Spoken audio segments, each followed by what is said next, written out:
Hello, everyone. This is Thomas Pepin NHL Talk. I'm Thomas Pepin, and let's play some NHL. So, we're continuing the franchise mode series where I've taken over the Toronto Maple Leafs. We're on season 8, episode 7. So, already I think it's taken 2 streams, and we haven't even gotten past July 1. There's been lots of stuff that I've done, so that's kind of the reason for it. And we're more or less at the spot where we're going to start to look at signing free agents and stuff like that. So, yeah, I'm just going to double check where everything's at because I don't want to move forward and have missed anything critical here.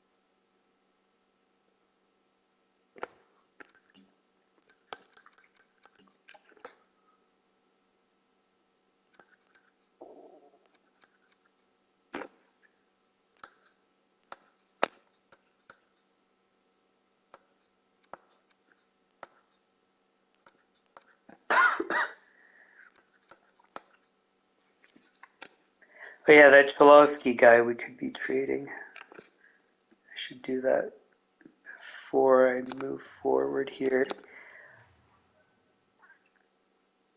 You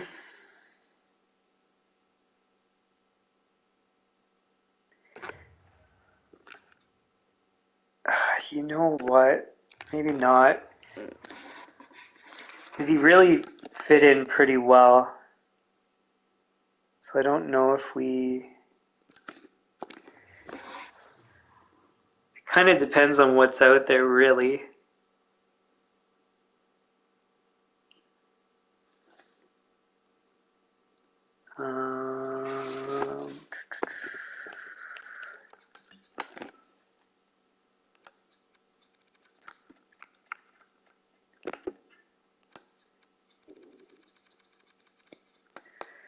So he was 81 overall.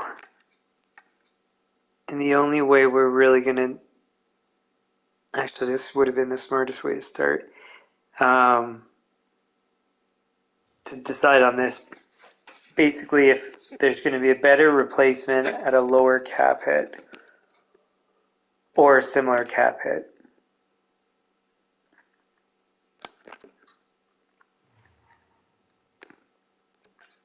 $26.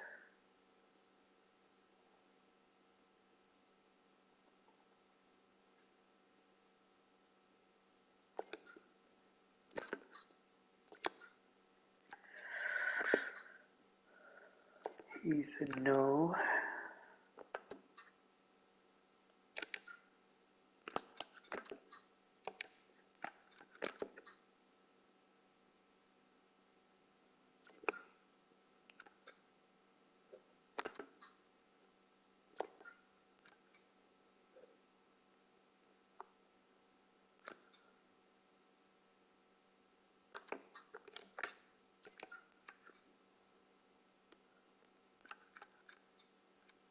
$5 million. So at the very least, we should wait. So there's nothing at the same point where the value is going to be better. So like the overall level and the salary combination, there's not going to be any better options right now. Now the thing is, this $5 million could go down to like $3 million or whatever. So basically that tells us we have to wait no matter what. So we're not going to trade him, and it's going to be a wait and see for that.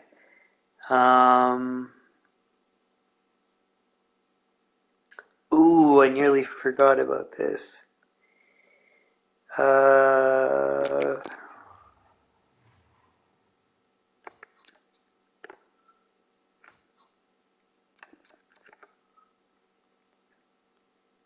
So we have two goalies that we're going to be signing free agents, and then that means we need to have two vacant spots.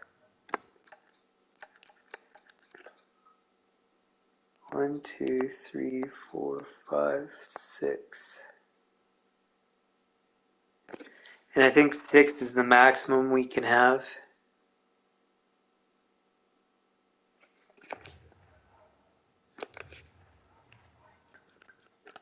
It was 2, right?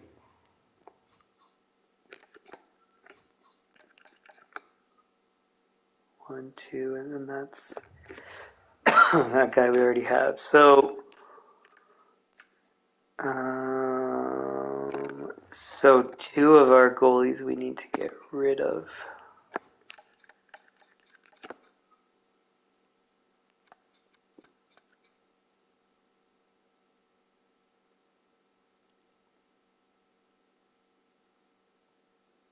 It's going to have to be these guys. Does anybody want him? Oh, I saw one. So Islanders, but I think that... Oh, there's more.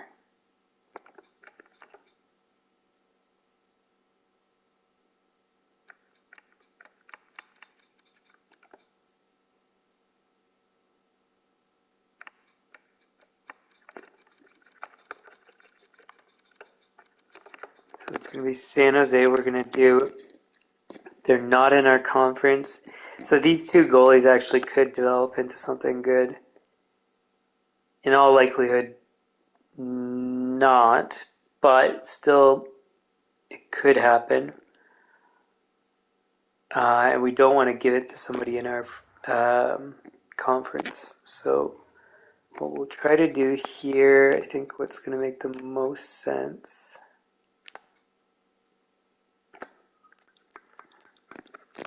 We don't have anything else to get rid of too. Oh yeah, there's that guy. This guy that we didn't sign. We just qualified.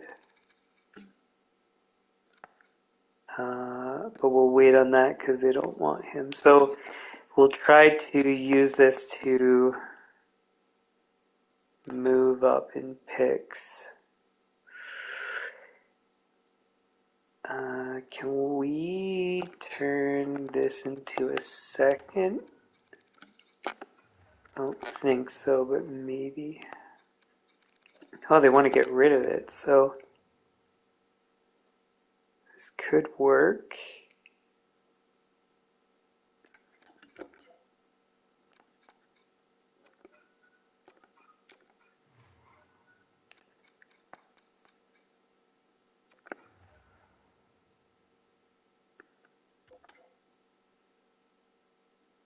Two-fourths for a second.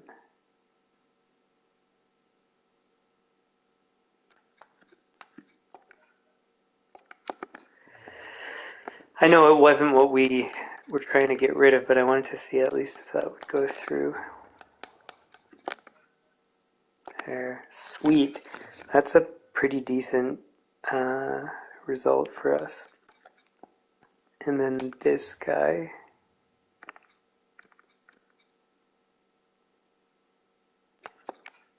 What can we turn this into?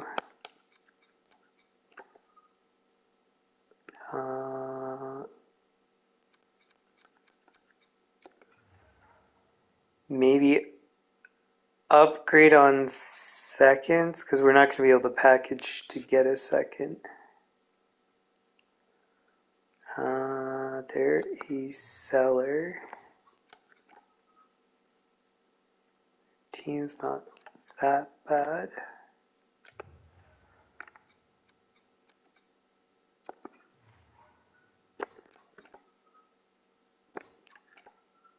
them neither.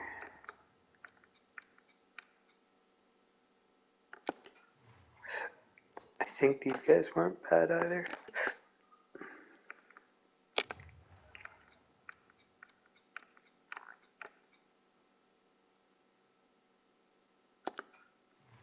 Chicago. It's funny seeing like guys that are these great players that we traded away.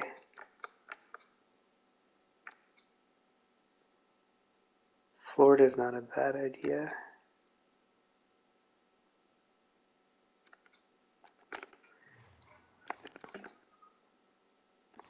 It's funny, LA met us in the finals one season, and now they're a seller. This is what I mean. These teams that go from being really good to really bad, and there's like this cyclical nature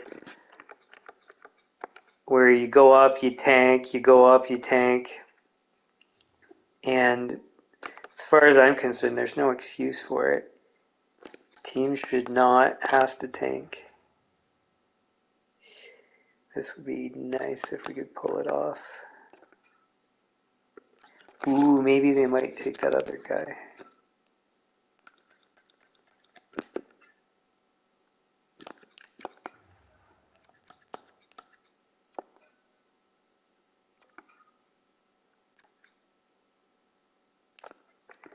Maybe that's what I should do.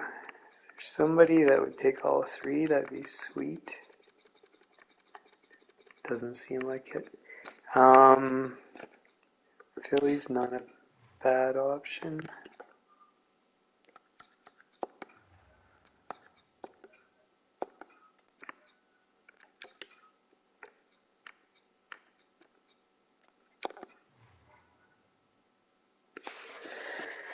Prefer not to do Tampa. Vancouver's not bad.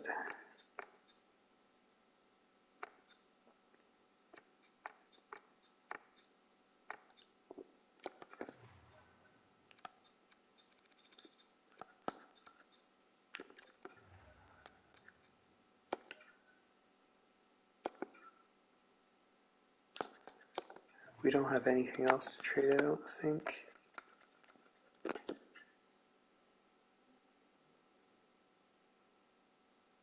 No. So we might have to go with whatever we can get.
Oh, that's a downgrade.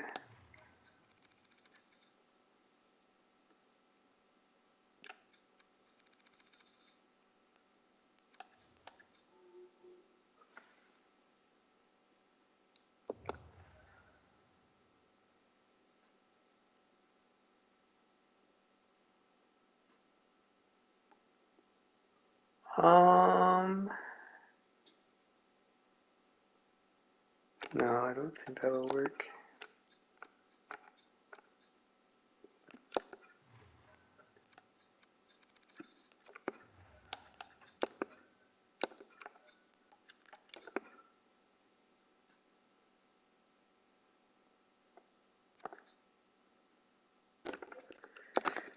Okay, the next best is maybe a 5th pick. Try 4th.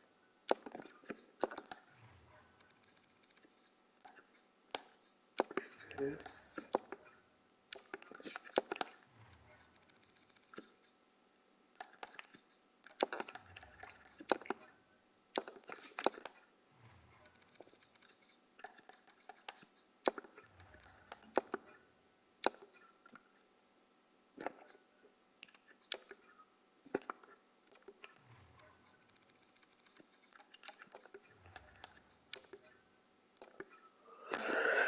Okay, that's not gonna work. What else can we do?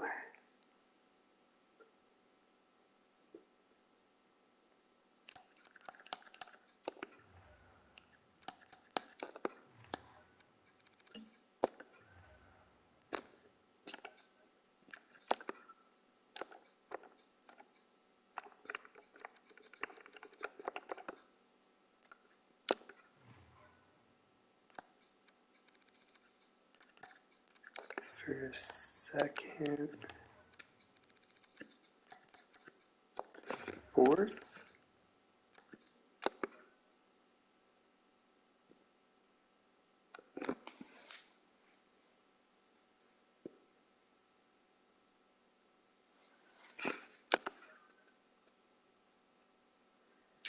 I think that works. In any case, no matter what, even if we lost in the trade, we needed to clear those 2 guys out. So that's good news. Okay, so that's sorted. That's sorted.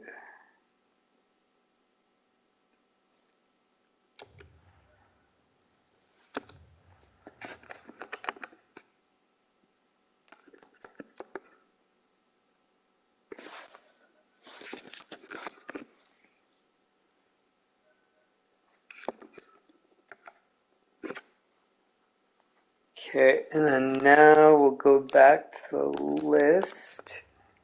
Make sure everything's done. So scout salaries are all the way up. Coach is all the way up.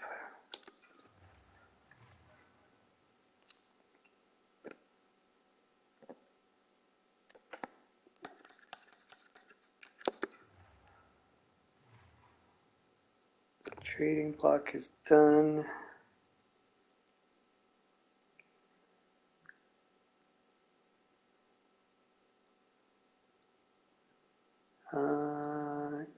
Coaches. So we need assistant goalie, assistant goalie.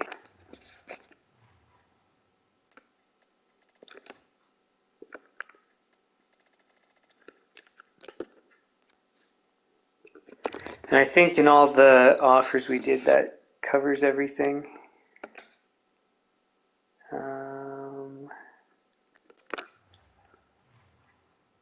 We did all the A's and we did the B's that we need.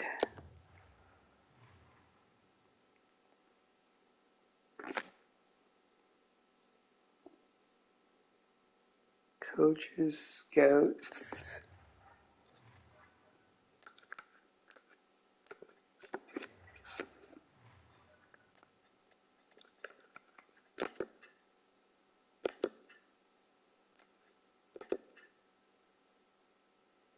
We extended everybody we need to.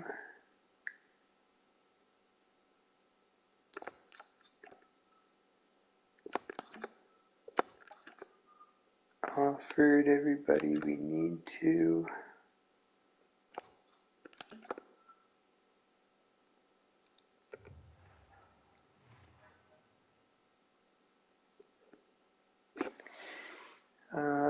We picked up everybody else we needed to. I think we have 2 first-round picks for this season. 1, 2, and then 3 for the following season.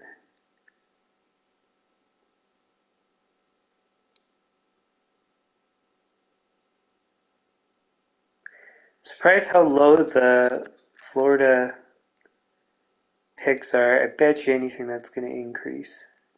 Because they weren't good, and I don't think they're going to be any better. Okay, we traded for those guys. Cleared cap space.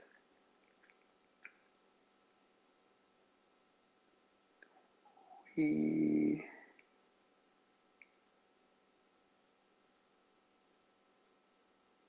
signed goalies and players that are high value.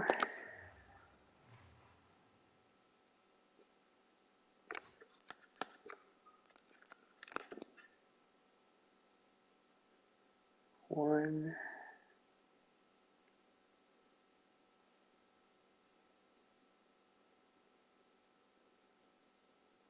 two,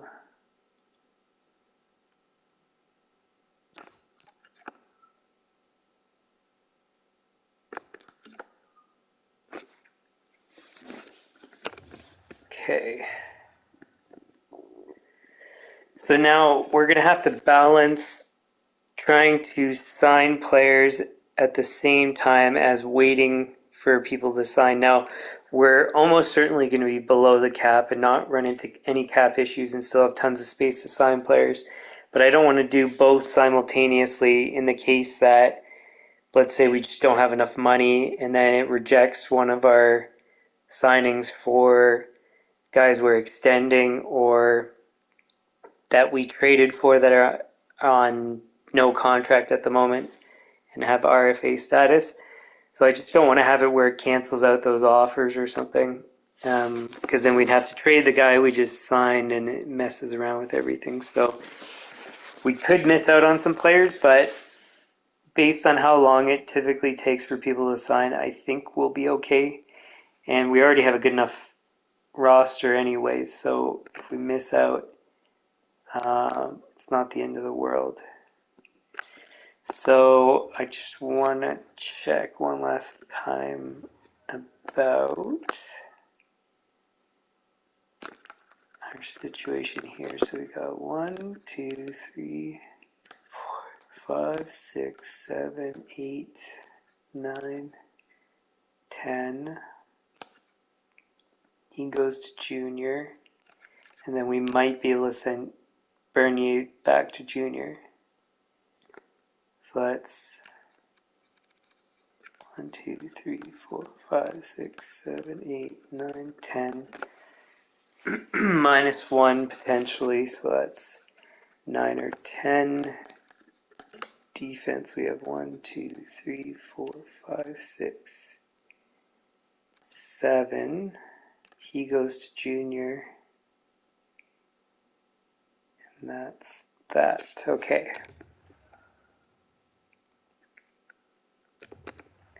So we are good to go.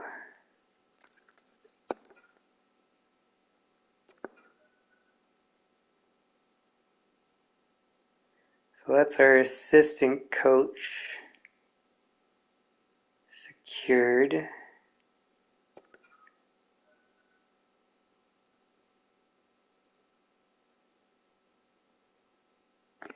And I think we got the lesser coach in the end, but it's not the end of the world.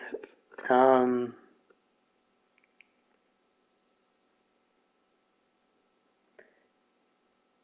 think we only signed the guy for a year, so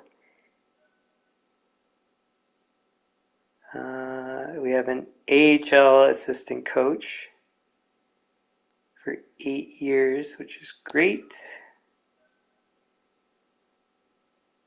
It was AHL goalie coach we offered for, and he said no.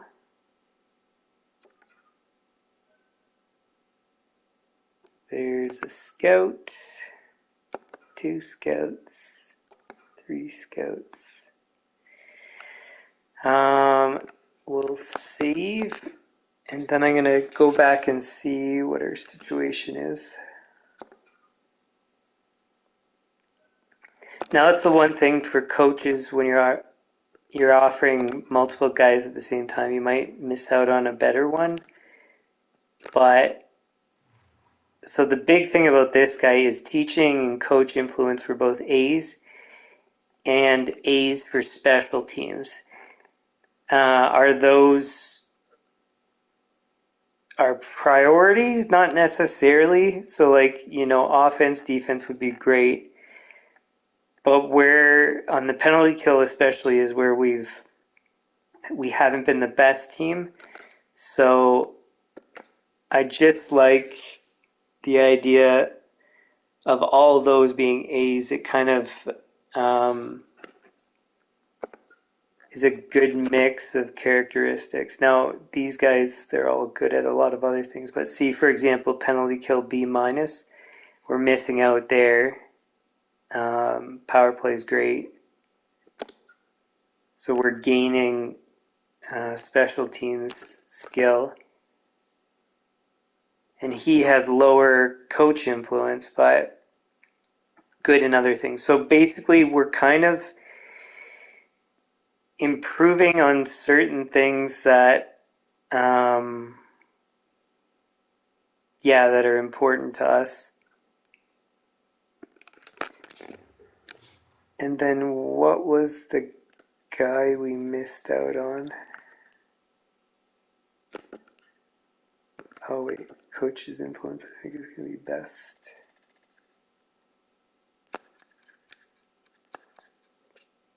No, it wasn't him.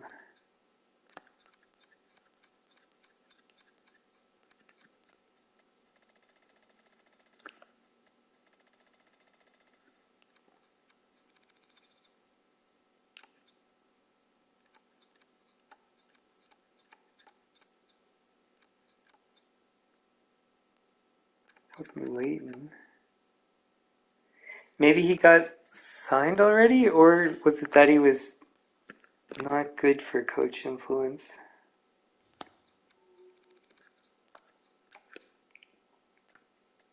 This might be the guy.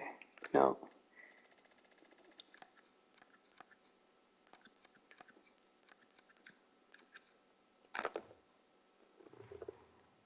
This is the guy.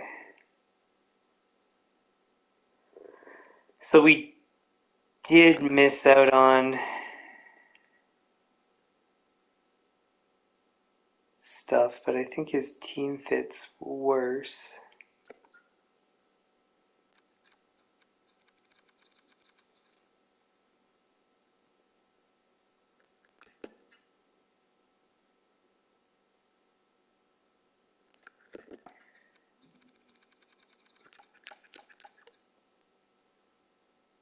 I don't know what we offered this guy, what position we were going for.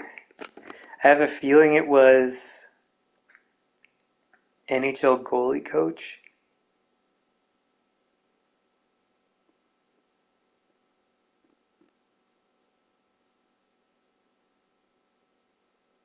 I think.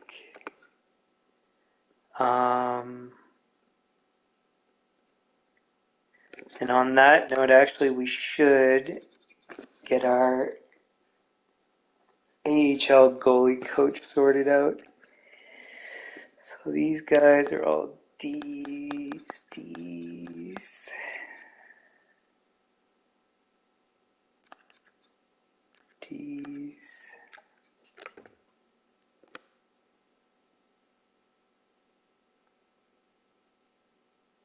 And he wouldn't accept AHL goalie coach. So fingers crossed this guy accepts NHL goalie coach because he would be great.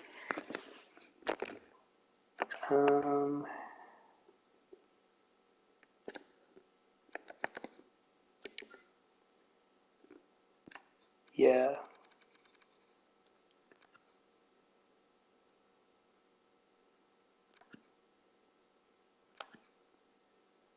This guy looks good.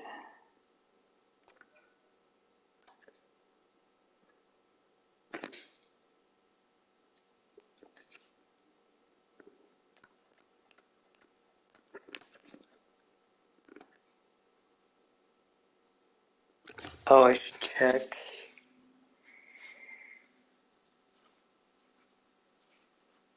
Oh, I don't know what we're offering this guy.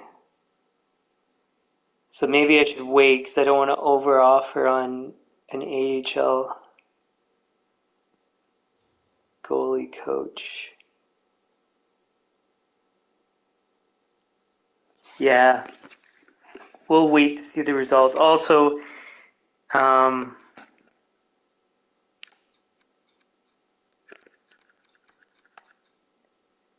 he's been offered.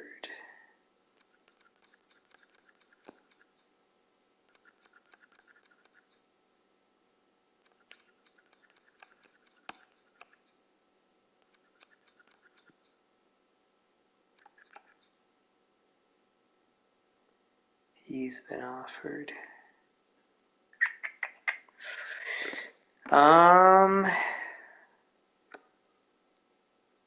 I think we'll still be okay. Yeah, we'll wait. So that's the coaches. Scouts, we're waiting on 3, I guess.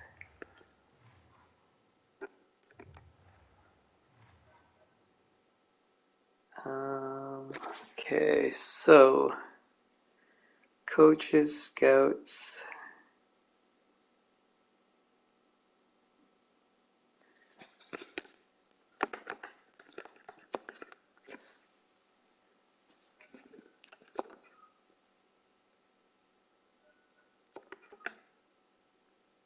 It's 1, 2, 3. So there goes our goalie coach.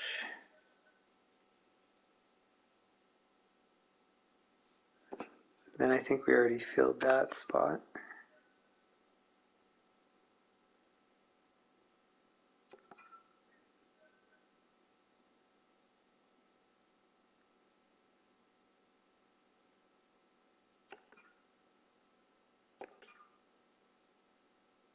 Okay, and those are a couple of the free agent guys, I think.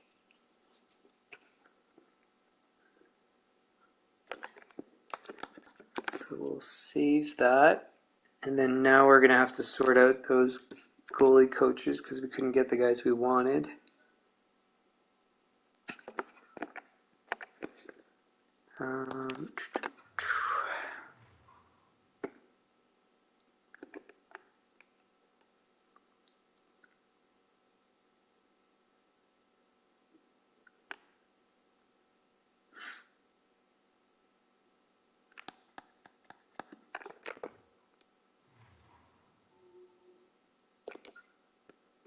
How many years? I can't believe we got some of these guys. He's got 1 year left. 6 years left. Man, we're in pretty good shape with our coaching. And we got him for 1 year. Generalist. So we would have preferred forward specialty, but there weren't. I don't think there were good enough options out there.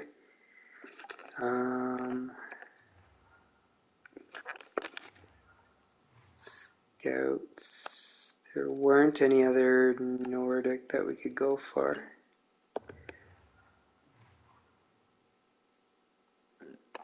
So that's it there. Okay, so now we need 2 goalie coaches.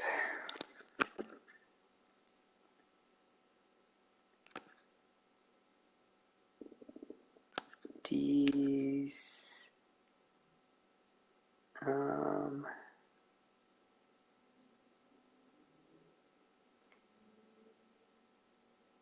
We'll wait on that one because he's good. I just don't know which one's going to go to the NHL.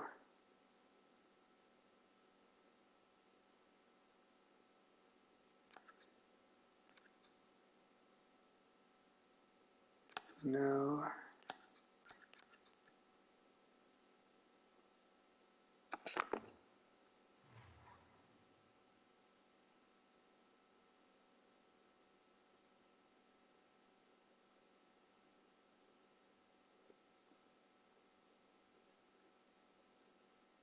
Do we put him as our...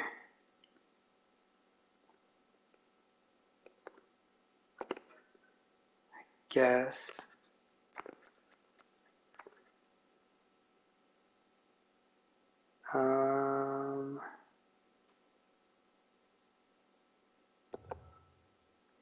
So we need to leave, what's the most that an AHL coach makes?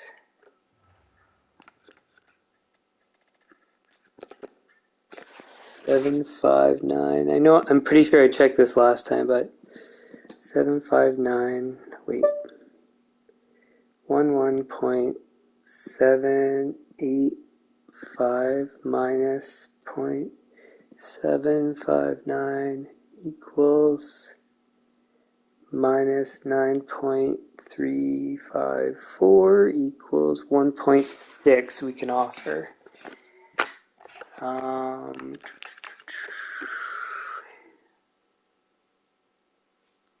So we'll be safe and offer 1.5-ish.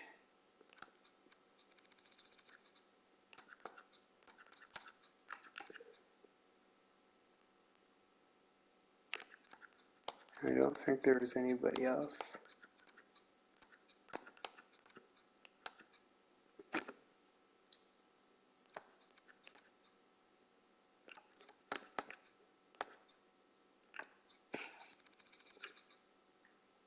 I think we already tried this exact same thing, but I'm going to try again.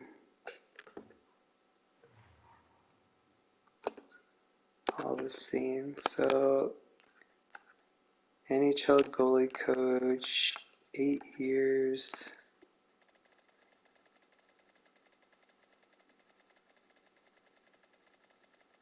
It might cap us before we can get to what we want to offer anyways. Yeah.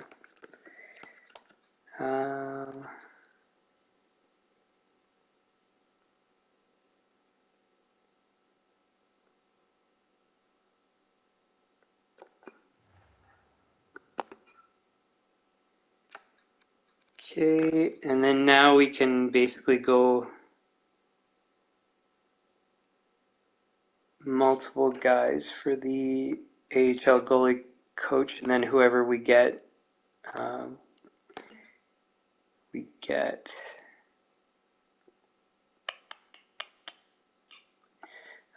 much do we pay for NHL assistant coaches?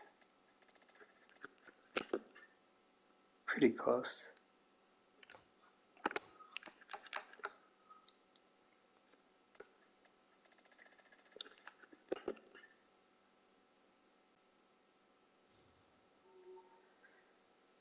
$759. So this guy is all D's, which is good.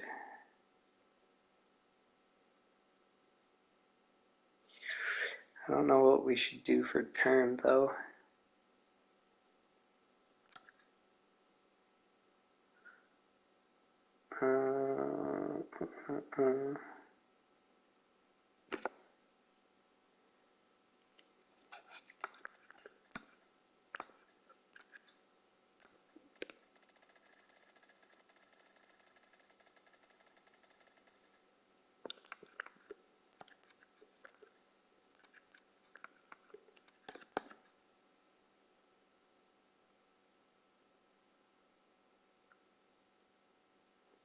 Oh wait, something I haven't checked for. It's the fit, 36%. Actually, you know what? That doesn't even matter because our team's going to come and go all the time anyways, so.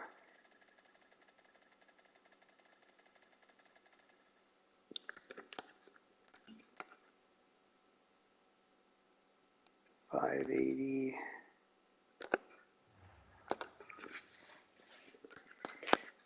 Okay, any other goalie coaches that are all D's?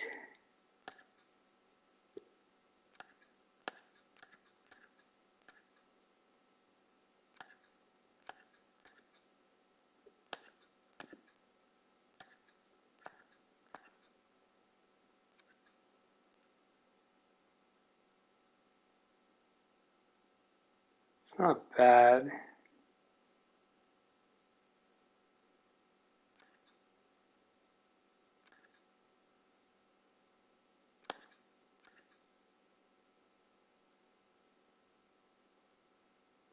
This guy's all D's.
Now, preferably we'd sign this guy over the other guy, but we don't know what's going to come in first.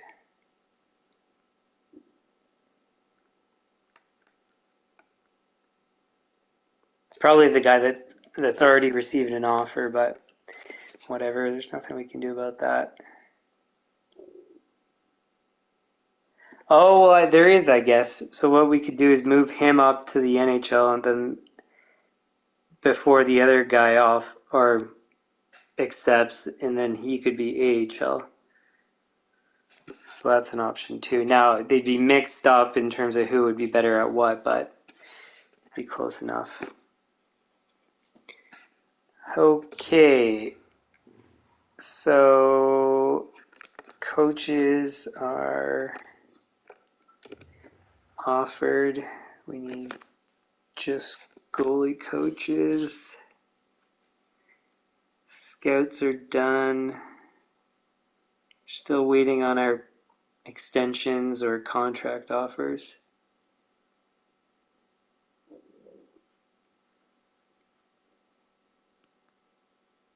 What else?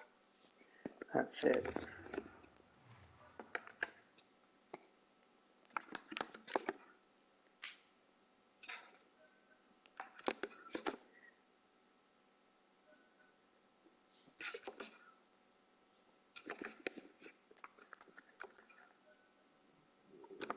Cool. Fine. Great, so that's one extension done.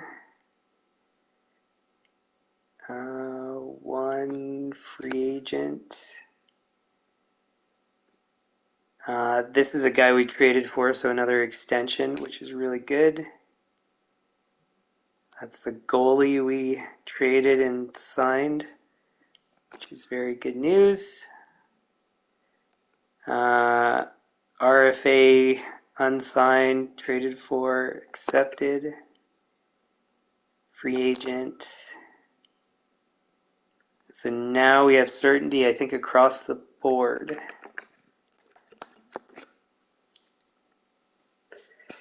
And now we can compete for free agents. Now, it's likely that we've missed out on some good players. Actually, let's see if it tells us.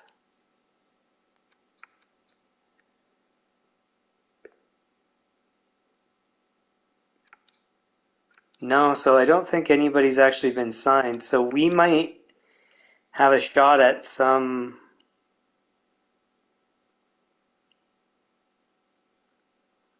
free agents out there, which would be really sweet. Okay, So let's see. We'll double check that everybody's signed.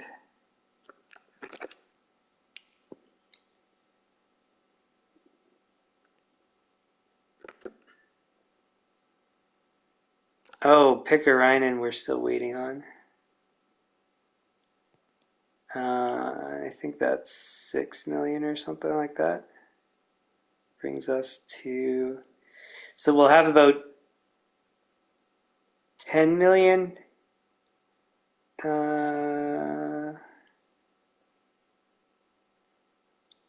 Yeah, 10 to 12 million in cap space if we sign Pickarainen next season. That's how much cap space we'll have. This season we'll have plenty more than that.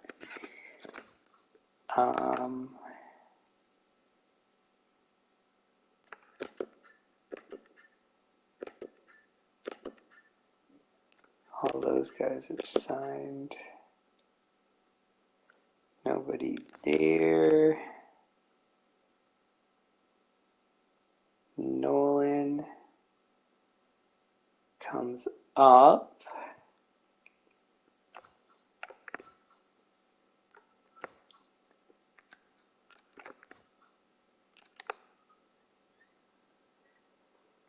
They're signed. So I was wrong. I thought we had everybody signed, but we don't.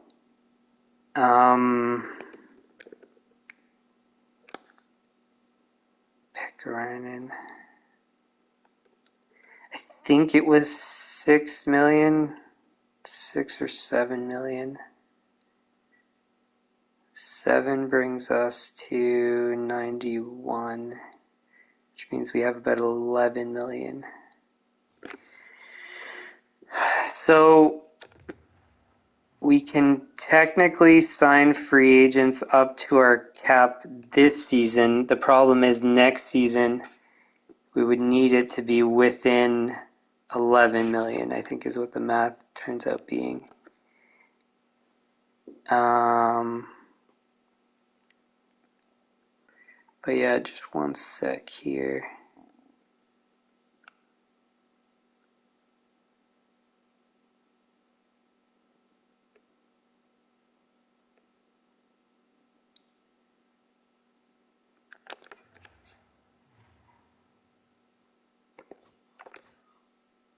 One thing I think I forgot to do was check for 80 overall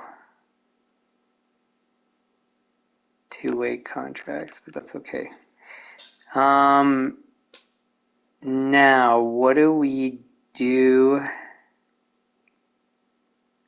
with our cap space? So it says we have 29 million. Ideally, we sign guys for 1 year. But the problem is then we can't trade them in the off season because they'll be unsigned. So,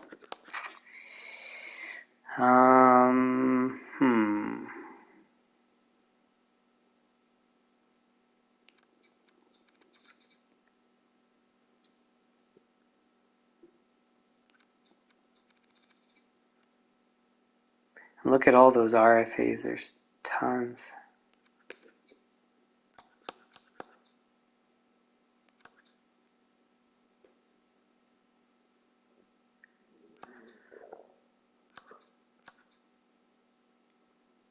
We're not going to compete for those other guys. There's crazy numbers.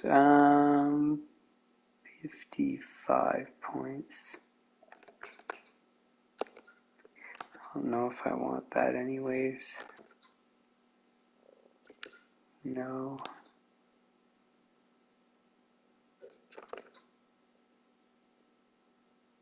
37 points. No.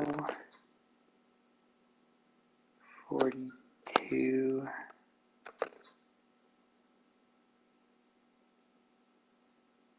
43. He would be good. 7 teams want him. What was other performance? Man, he's good. 32 years old. He wants 4 years, though. 4 years. Could afford it.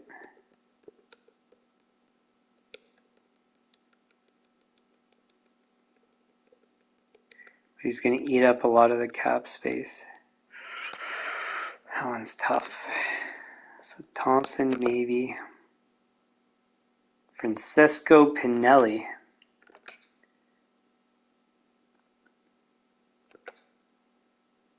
48 points. 48 points in 11 minutes. That's pretty good.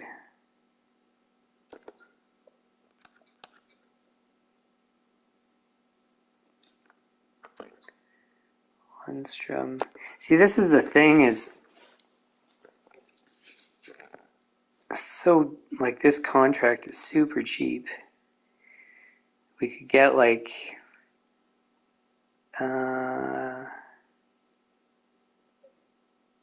8 of them. Something like that. 9 of them. Instead of, like, 3 of another one.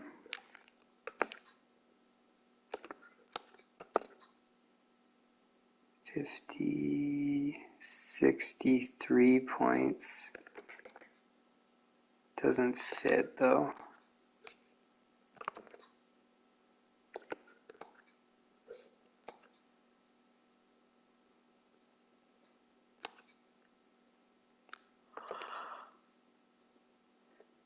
$59 points.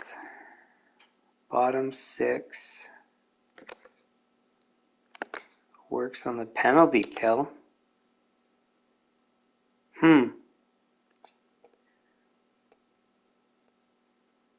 He's not a bad option.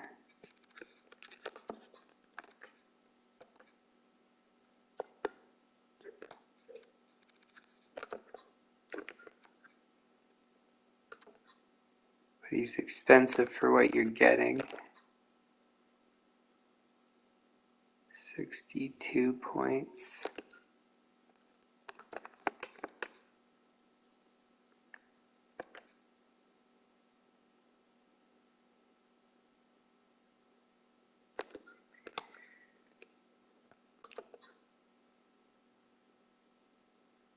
$61.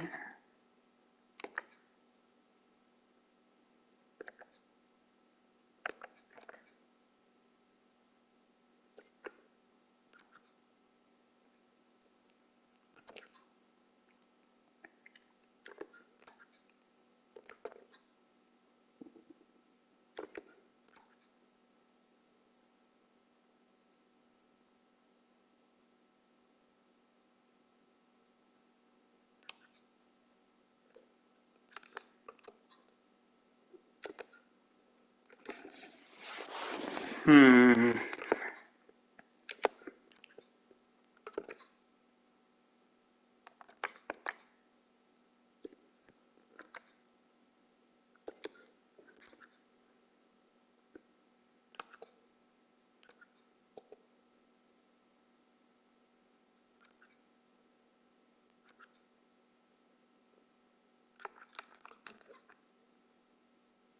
$65 points.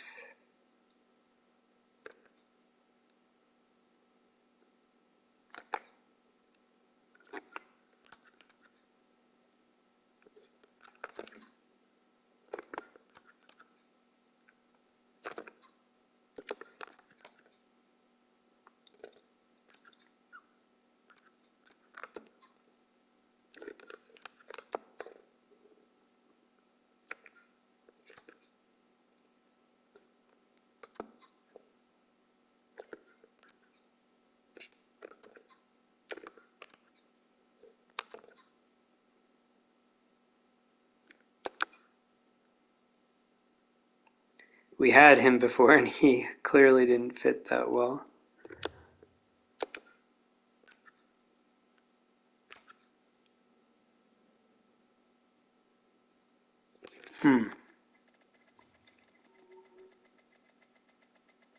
Wait, before I even do that,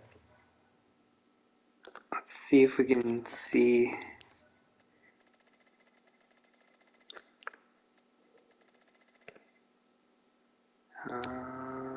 Is there a view where I can see this?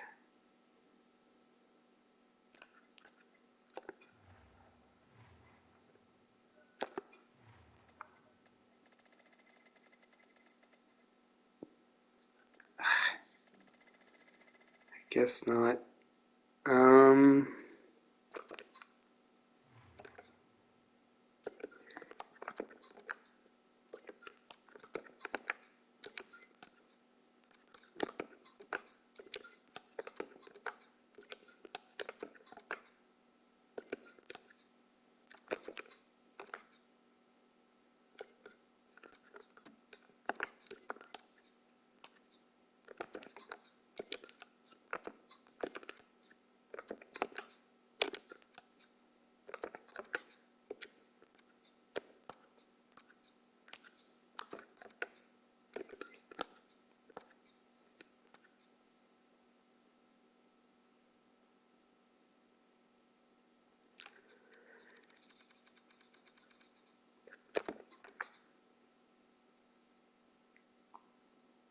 Okay, so we have two guys that are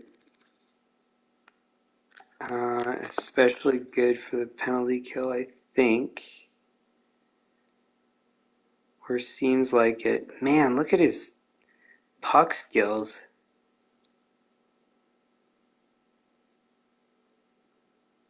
I didn't even notice that before. Holy jeez. Durability's 98? Maybe that's why we didn't have so many injuries. Like, what's everybody's durability? 86. So not as crazy as I thought it could have been. 88.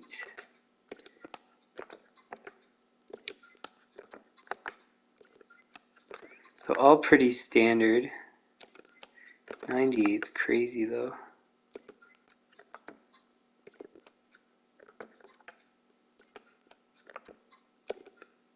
Oh wait, I should check it. So we got a couple guys that are especially durable. Caswell and that other guy we picked up.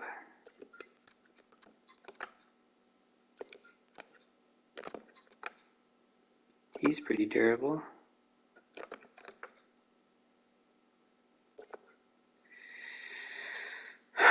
So I thought we would be better off defensively than we are. So we really only have two guys that are, well, one guy for sure, and then another guy maybe for penalty kill. So I think we want to basically prioritize that with all these players. So we want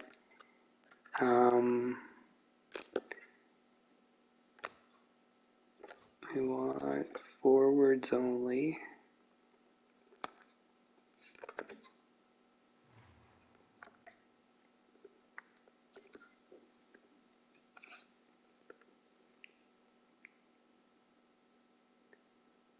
Oh, I should go back to over here so I can see the overalls. So he's an RFA, so unlikely, RFA unlikely. Benson. Shot blocking, stick checking. Defensive awareness isn't that good though.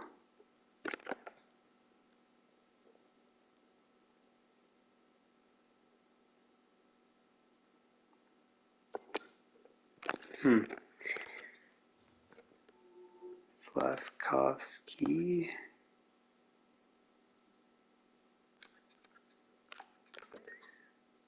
Lind, 42 points. That's a really good mix.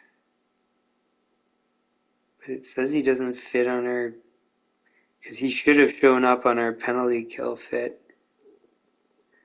It's weird.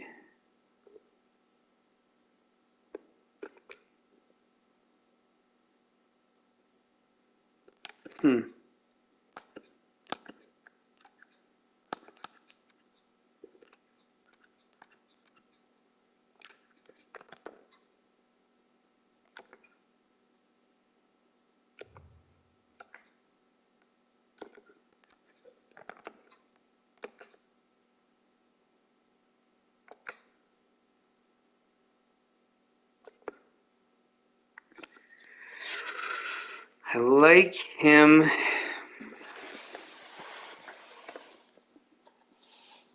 Eight, 16, 24. He only wants 2 years, which is ideal too.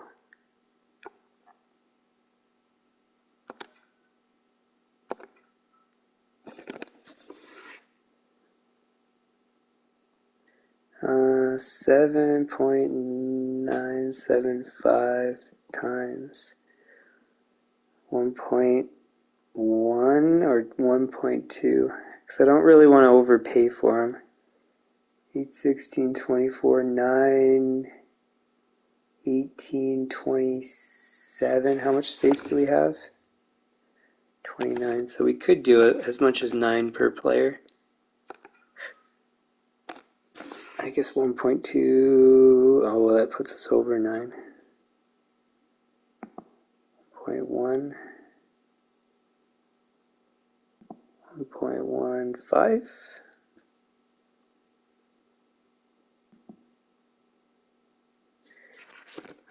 Let's just give you 9 flat.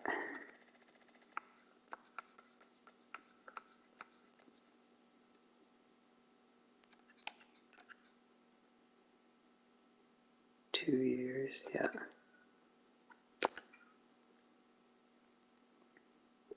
So we have to compete for him just because he's really a good fit for what we need. So his blocking was 86. Wait. I want to go back here. So blocking is 86. We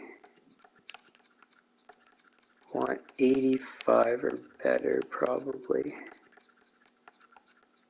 So that's 85 and up.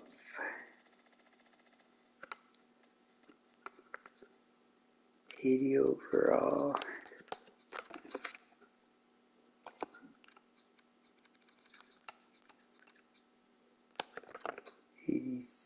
You're probably RFA.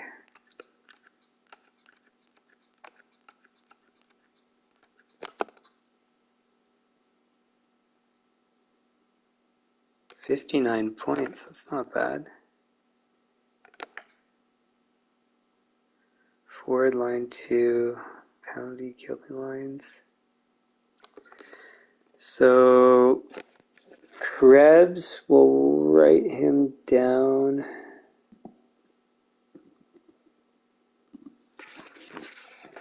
He's not a rush because there's nobody else interested at the moment. He wants 6 years. I'm not going to do 6 years.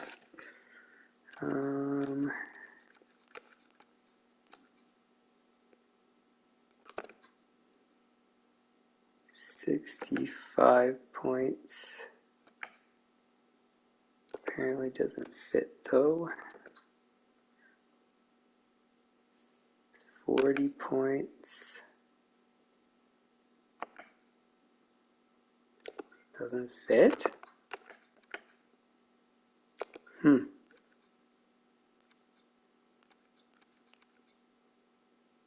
And that's it from shot blocking. Now we want stick checking.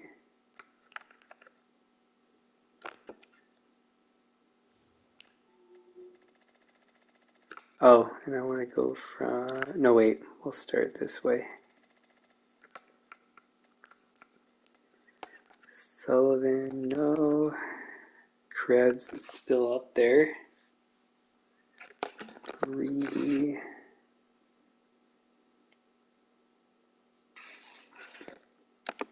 Not good enough.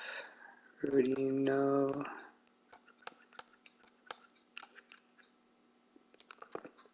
Foot. 29 points, that's not much.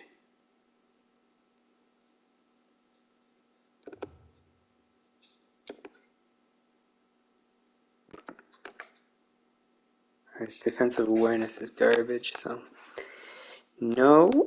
for him.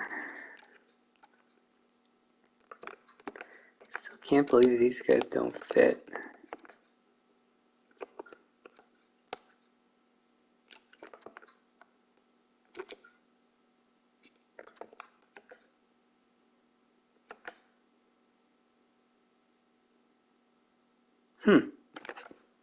What's his story?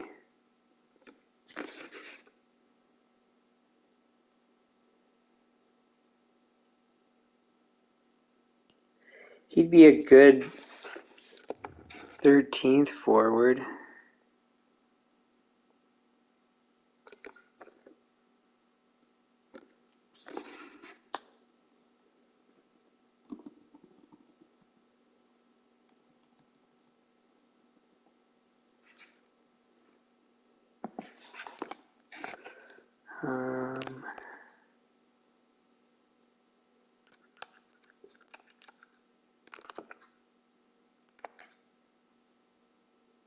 Shot blocking's not good. Stick checking's great. Defensive awareness is good, but he doesn't fit. So that's odd. Kakaniemi, 69 points.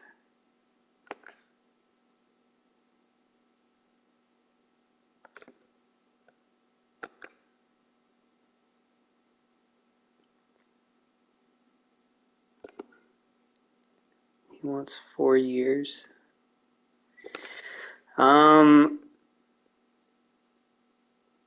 It won't hurt us to put in an offer.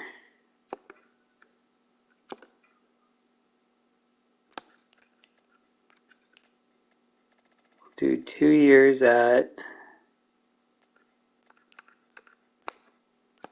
$9 million. If he accepts it, great. If he doesn't, who cares? It's not a big deal.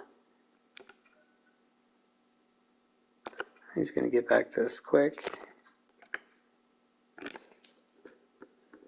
Because, yeah, his stick checking is great. Defensive awareness, he could play on the penalty kill. Fits good enough on our team.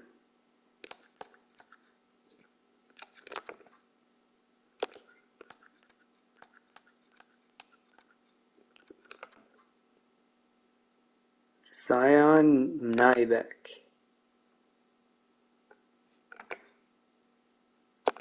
Defensive awareness isn't that good. Thompson.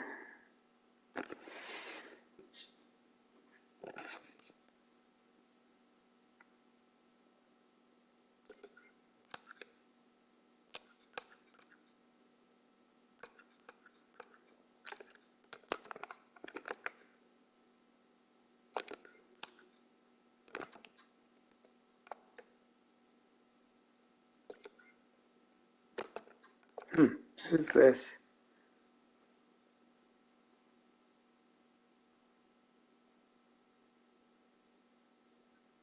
One and two.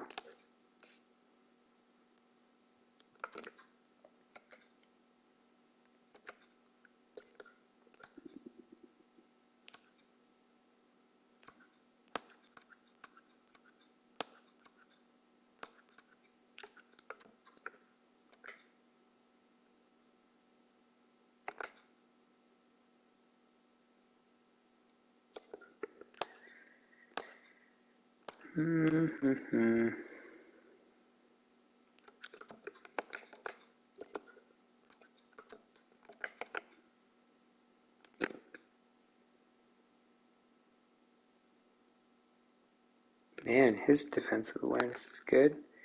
Apparently he fits. 55 points. Wants 4 years.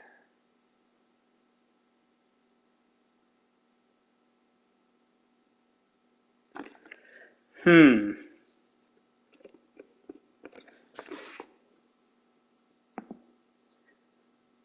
7.125 times 1.8.55.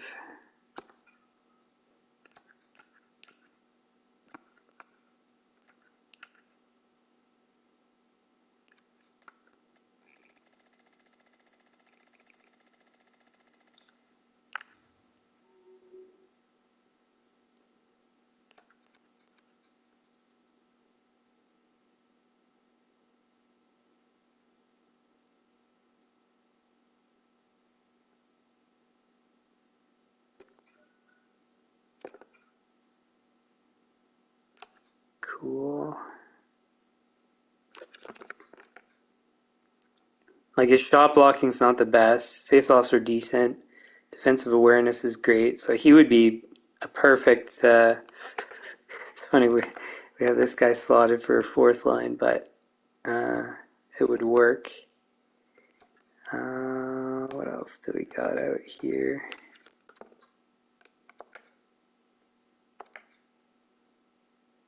He doesn't look bad.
Like he's good.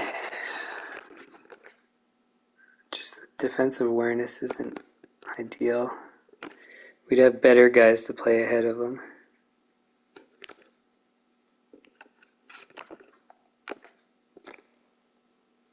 Same with him. We need a guy to kind of stand out as on defensive awareness. I mean, I could put them in order by that actually, since that's our priority, but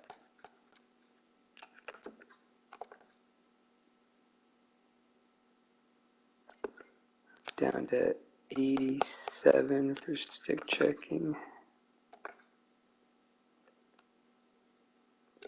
Shot blocking's not high enough for him.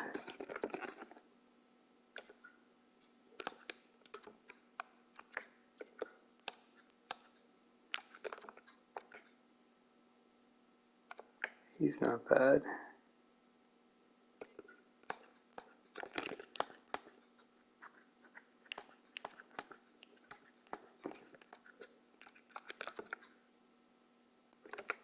I thought he would have been retired by now, but I guess he's still young.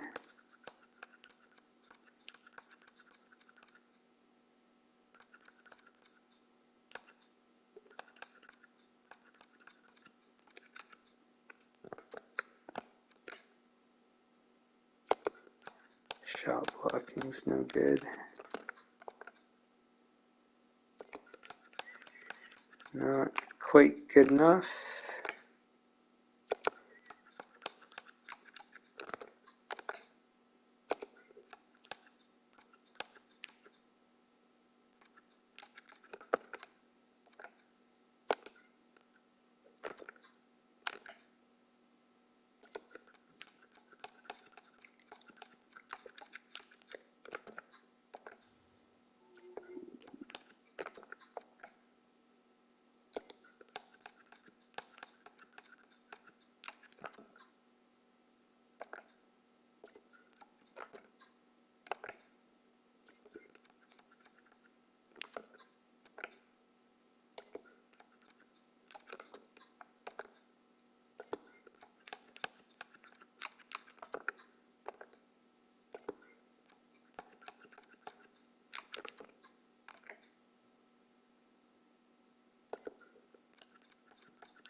Zibanejad's still playing.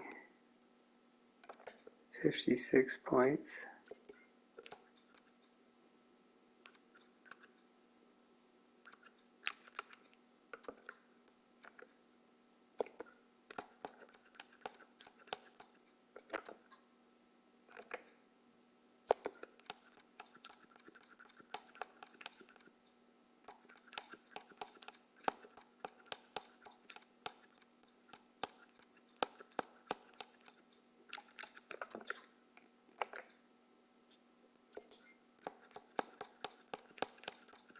Once we get below 85, then we're going to put in order by defensive awareness, and then that's where we'll stop looking, at least to start here. Defensive awareness. We need it to be basically 88 or above. Kotkaniemi's kind of an exception because he's got a lot of puck skills and stuff, so 85, 83, 82, 88. So this guy's a really good mix. Andrew Kopp, I like just in general. All penalty kill lines, forward line 1. Is anybody? Nobody's offering, so I'm going to write him down. Boucher, Kopp.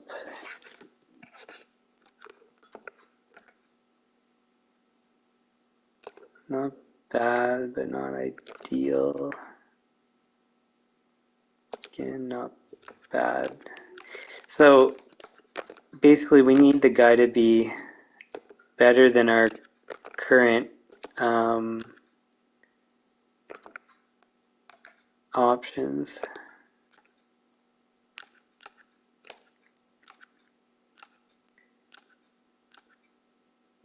And when I say current options, I mean players on our team already that are like better overall or something. Or sorry, better defensive awareness and or the same and they're better overall and stuff like that.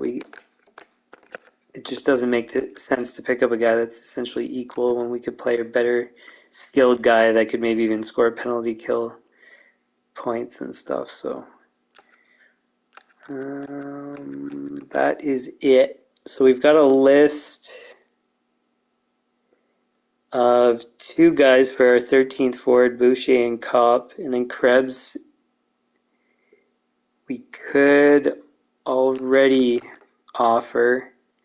But the reason we're doing all these guys first is since there's other teams competing. We want to get our hat in the ring before it's too late. And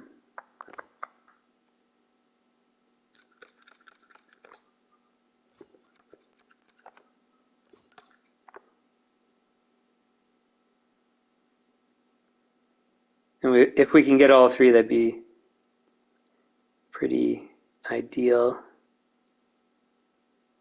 But I have a feeling we're going to miss out on at least one of them.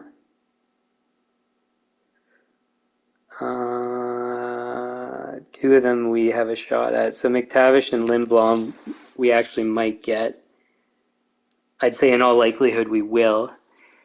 Lindblom especially because he wants the same years as what we're offering. McTavish maybe not because of we offered him 2 years and he wants 4. But we're offering more salaries, so that might compensate. Okay, and then next we need to see about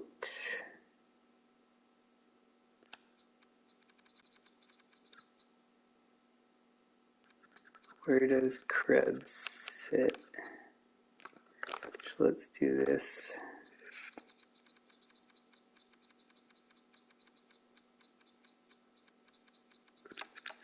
So there he is. So he hasn't been offered. There's no D. urgency, I don't believe.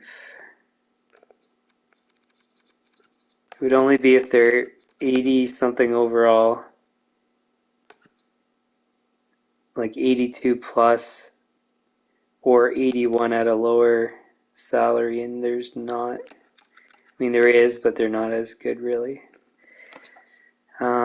So then that's that. We can save.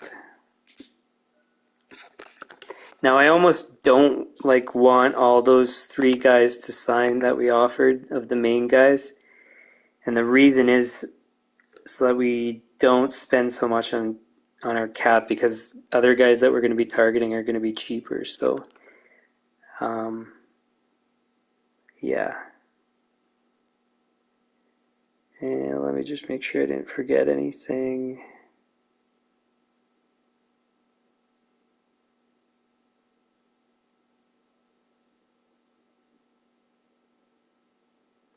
Oh, I might have. I think I checked already, but I'm just going to double check.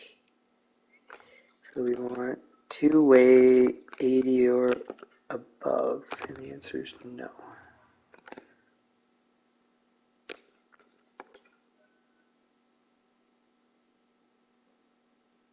Okay, and then this is the guy we prefer for goalie coach, I believe. I think.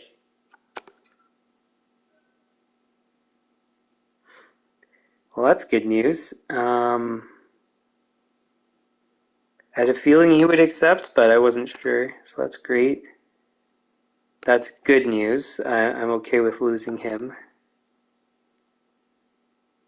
He extended, so now we know what we're spending there. So that's a lot more good news.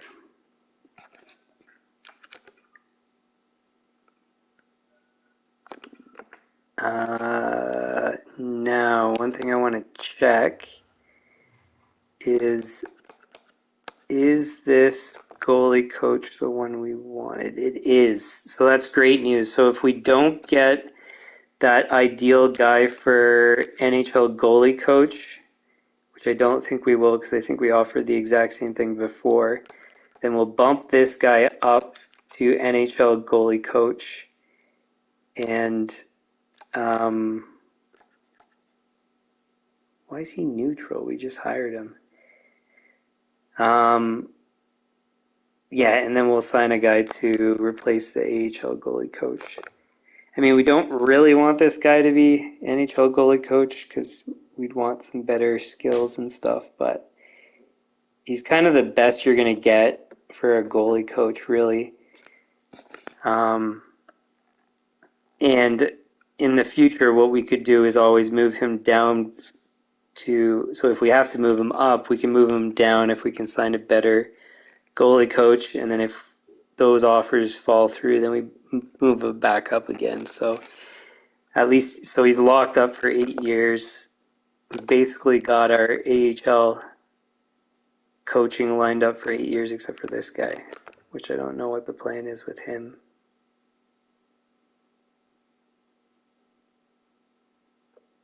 Did I not? Maybe I should have signed him for longer. I don't know.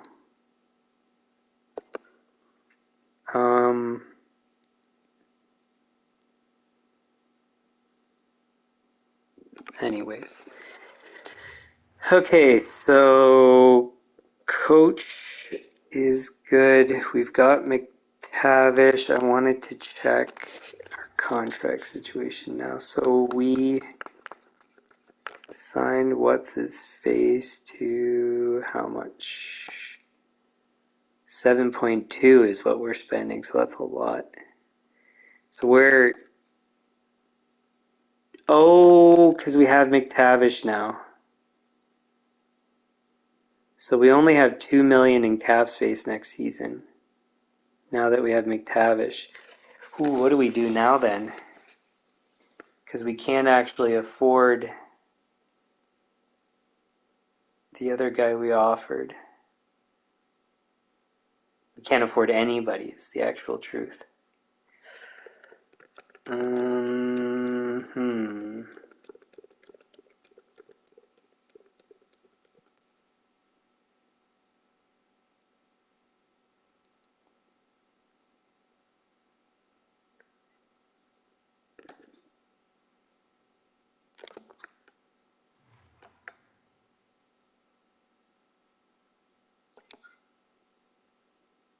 Yikes, that's not good news.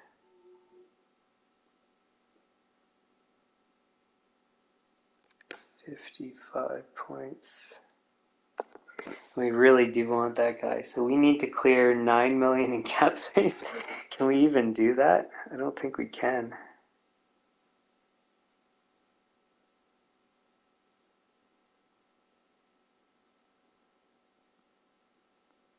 Well, it's actually $7 million in cap space.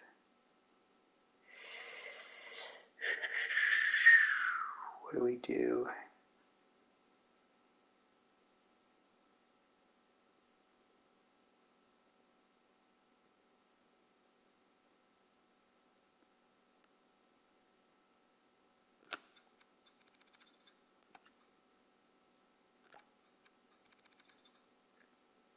One,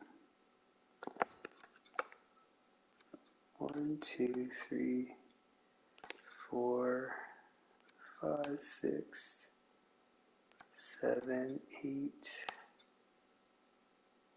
9, 10.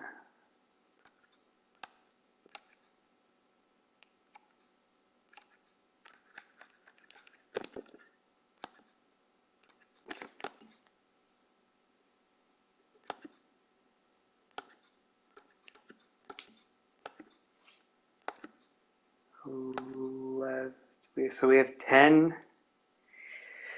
kind of 11.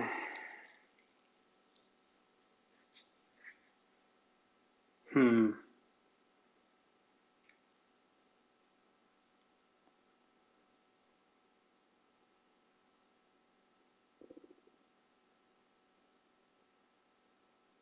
We have 2 million for next season.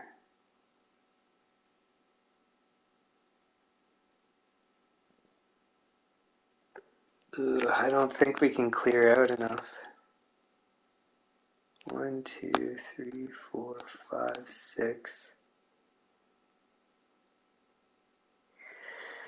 We can't spend 3.8 on a player that's not even playing. 1, 2, 3, 4, 5, 6. So we have to we have to trade Cholowski. We've got no choice.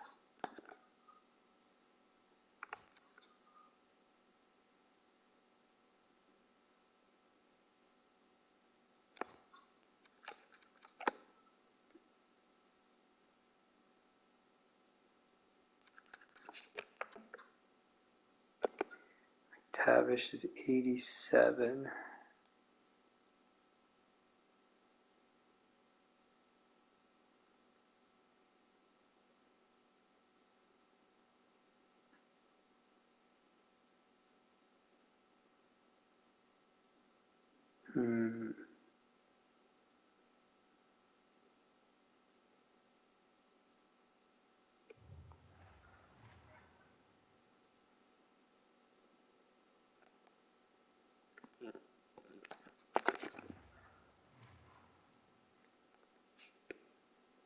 He's 85.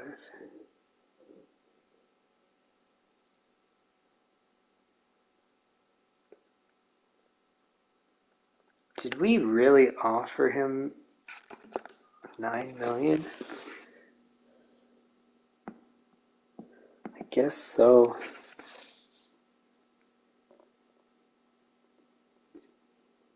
Hmm.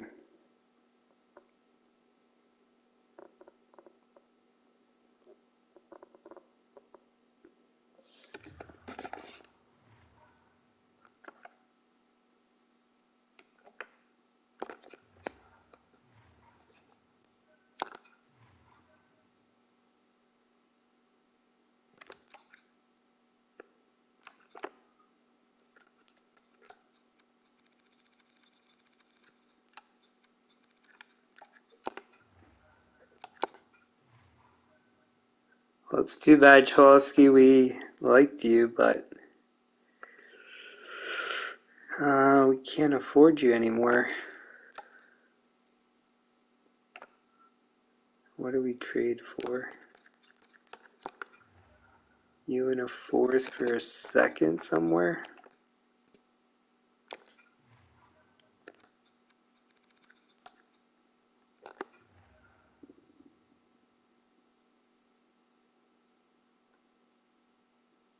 Was Arizona a bad team? I can't remember. Not quite.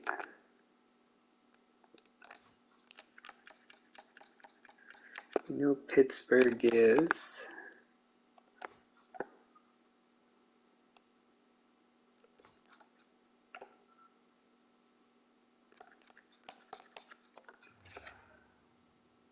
They don't want him.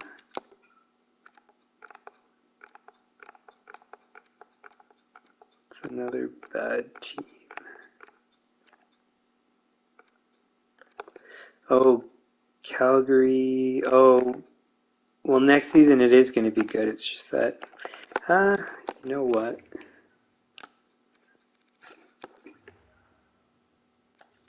Let's try. No.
I think this is now take what you can get kind of situation. So whoever's going to give us a second for this package.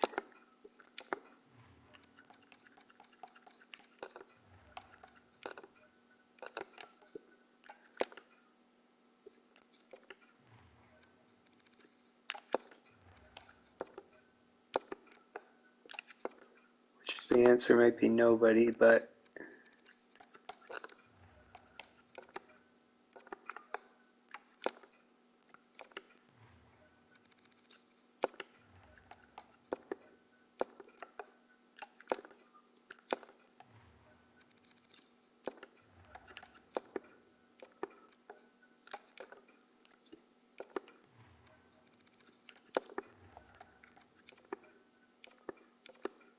oops.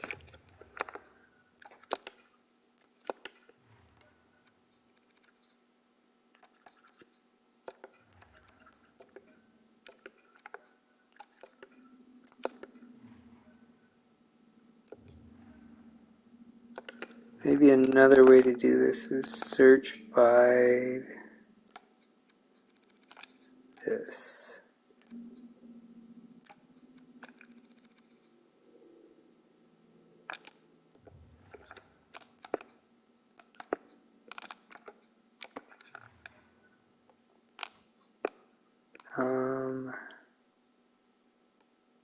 Boston.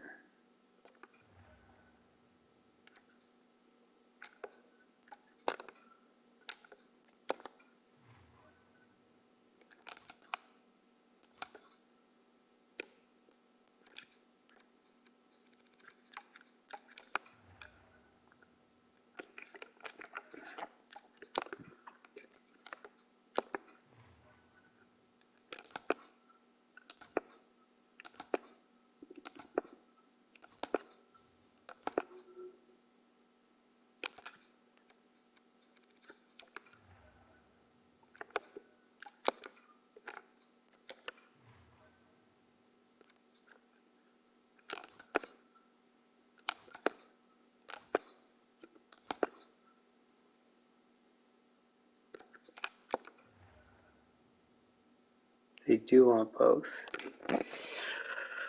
Can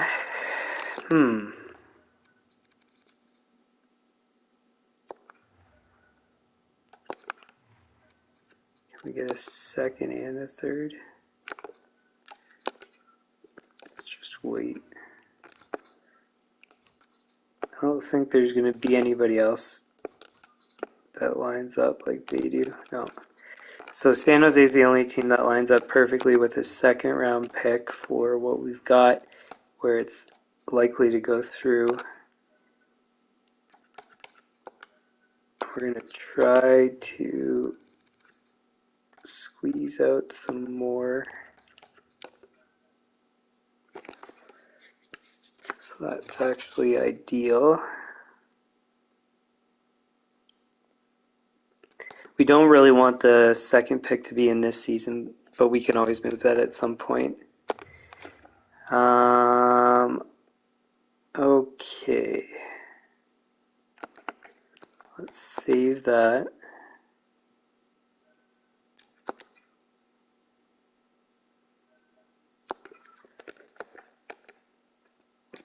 Now let's see where we sit for contracts.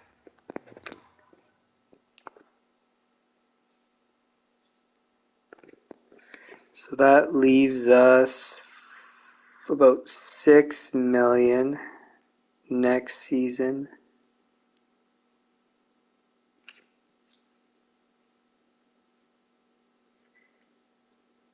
And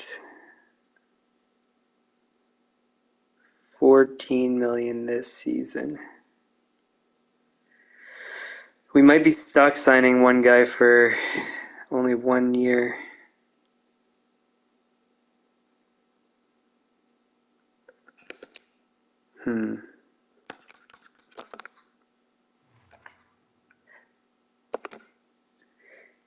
Man, we really do want... What's his face that we just offered?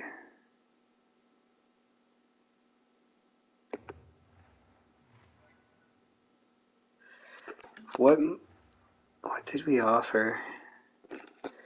If it's 6.65...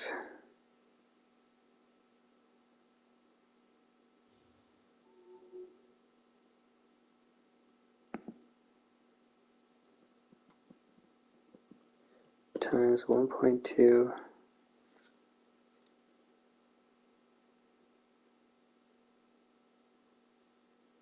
Did I make a mistake and offer him too much? Because it should have been $8 million.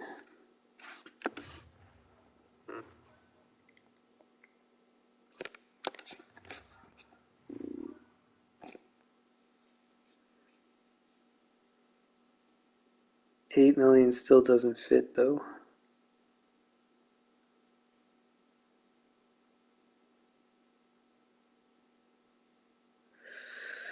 $6 million basically.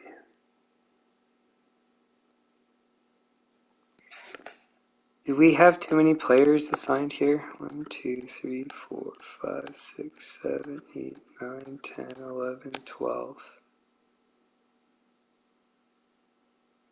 So he's removed. That's 800,000.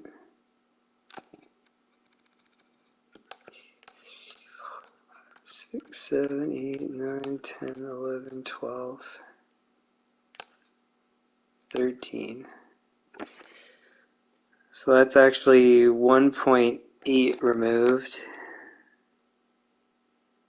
Brings us to 94.8. 94.8.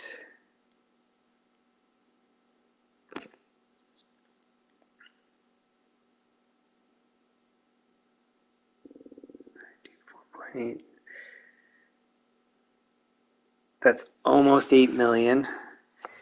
Then do we have too many defensemen too? 1, 2, 3, 4, 5, 6. And another million.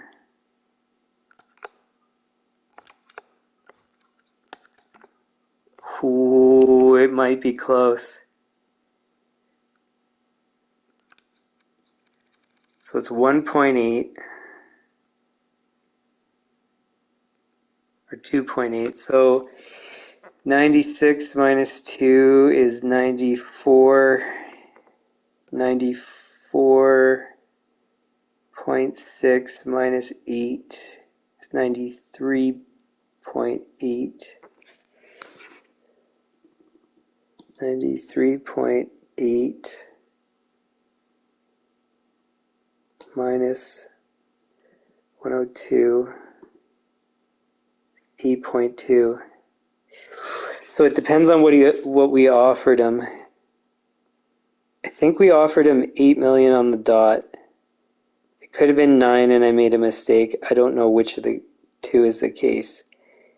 If we offered him 8, we should be able to sign him. If we offered him 9, it's not going to go through.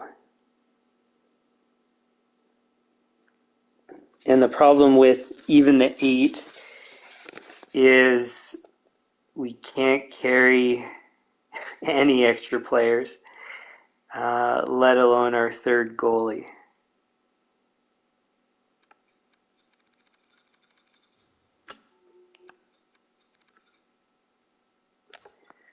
What's our situation with D? Because we might be able to, now that we have some young guys locked up, Provorov is getting older, we could shed that salary. How many years left? Still a couple.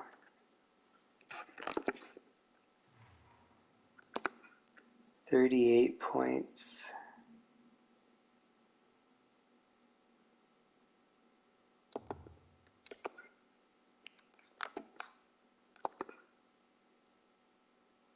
Way more points.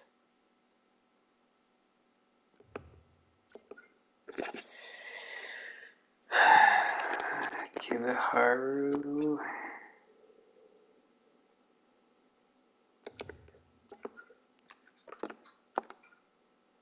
28 versus 38, and he's way younger. We don't know for him.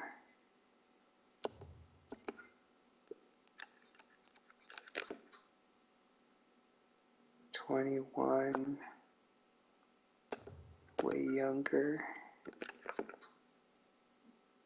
40, and younger. So Provorov's the odd man out. We don't have any right shot D.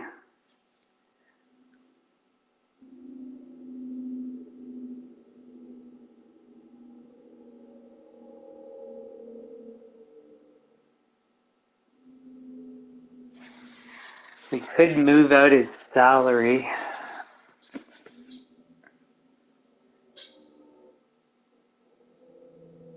Like, we're going to be close anyways, but what I'm thinking is if we shed that now, then it gives us more flexibility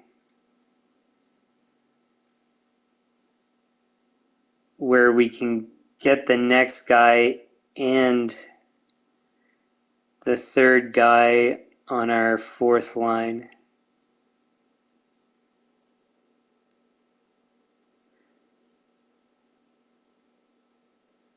Just our depth guys are not going to be all that great, but that's not a big deal.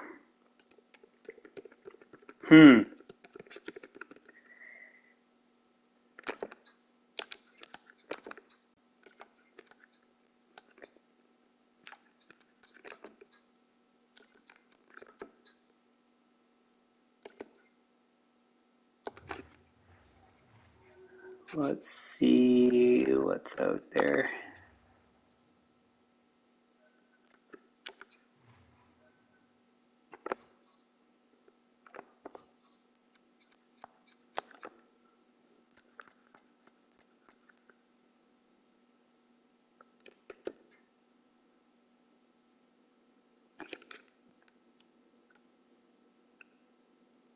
There's that guy from Pittsburgh we were considering.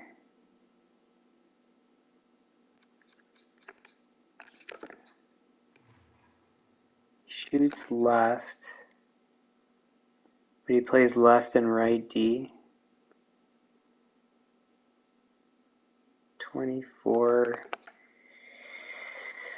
2 million. So we shed like 4 million in salary.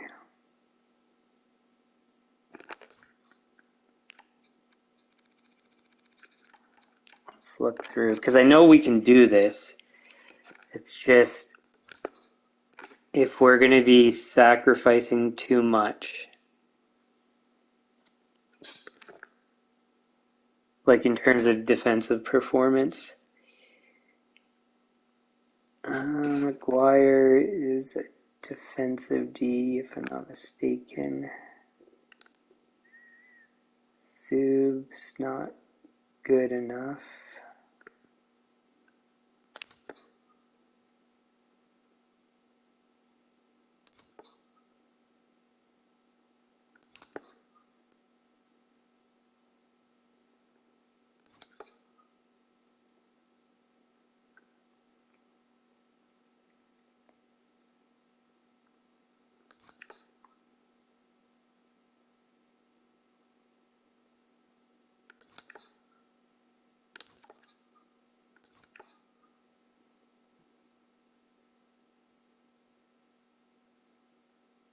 See, this is where it is really getting tricky to stay under the cap, sign people long term. Yeah, it's getting tricky. The good thing is we're making a stable franchise now for a number of years. The bad thing is that stability makes for complicated cap management.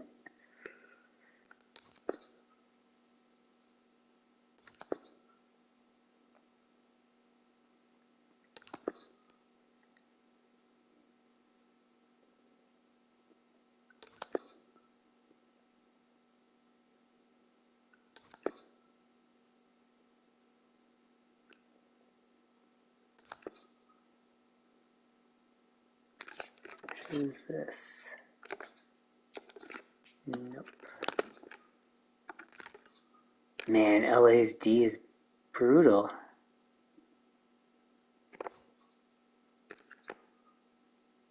And their goaltending.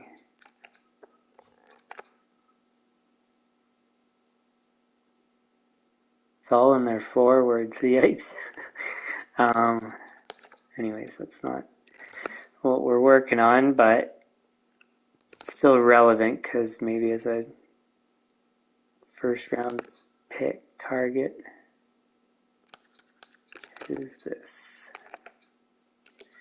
Nope. Nope.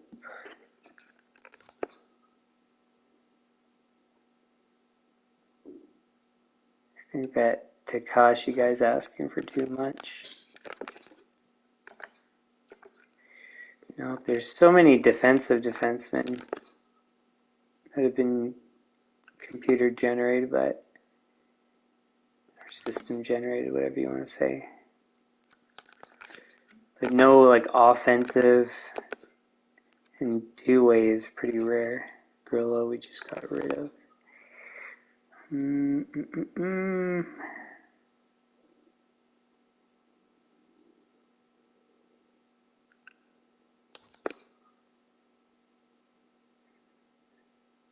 So that Virgilio guy still stands out. He's the only one that stands out so far because he has all the characteristics we want. Young, also plays right D even though it's his offside. Under contract, under like a stupid cap hit.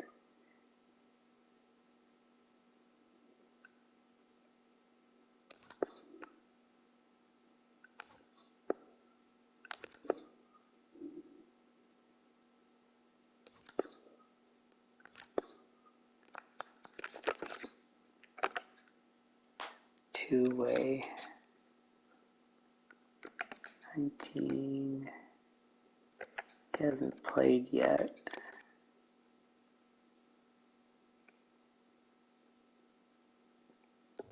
Must have been a first round pick, yeah.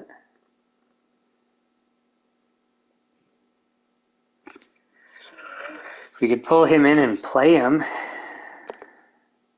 79's not bad. And then that saves us tons of cap. So left shot. I think this guy's actually going to be the best option.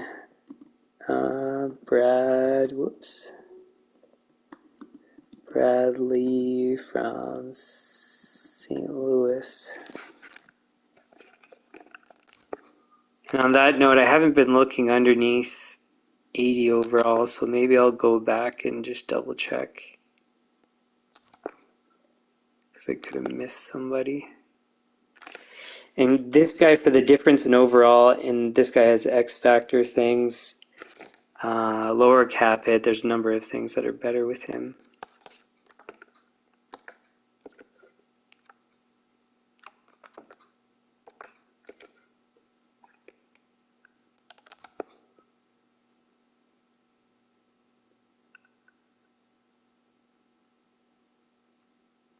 And it shouldn't take too long to recheck.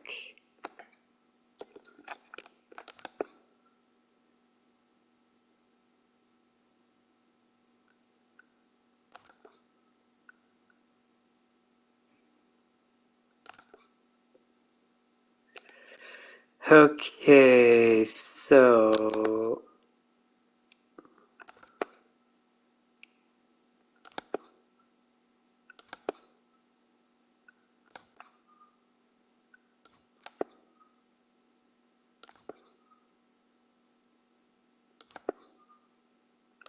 also, I think in the long term as a prospect, that guy fits better. This guy's 77 and 18.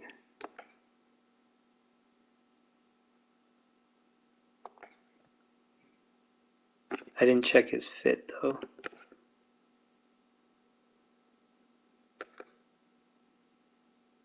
The other guy, I should say. Right shot, 2 AT.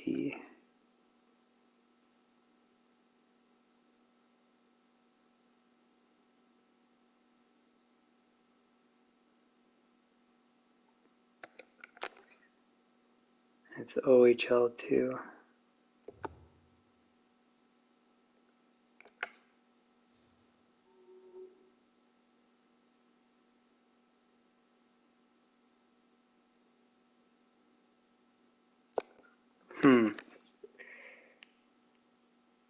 The other guy was 19.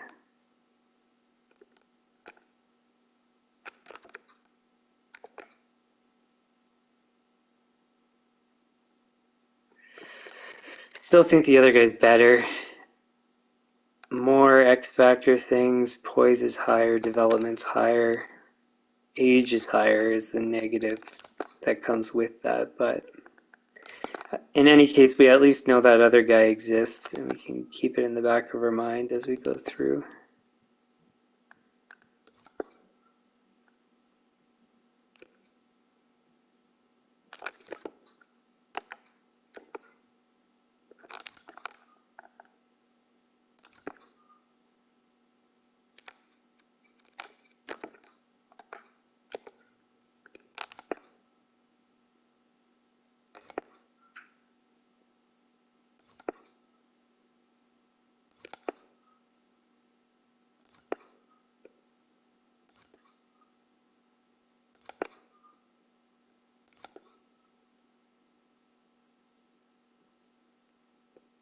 We're back at Bradley, 79. Poise is only slightly better.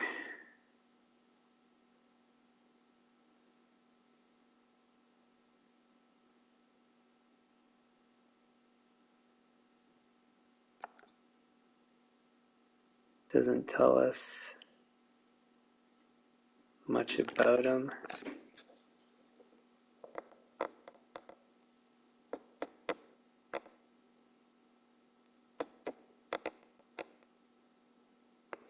He's ready to go, though. That's the thing. To be honest, we could go for both. Send one guy to junior.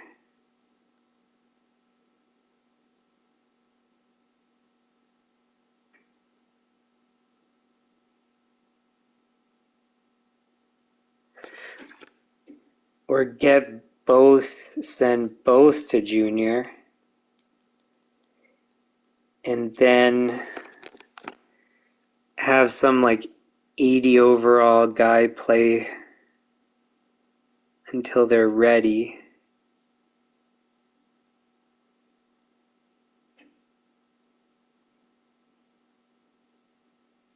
That's an option too, actually.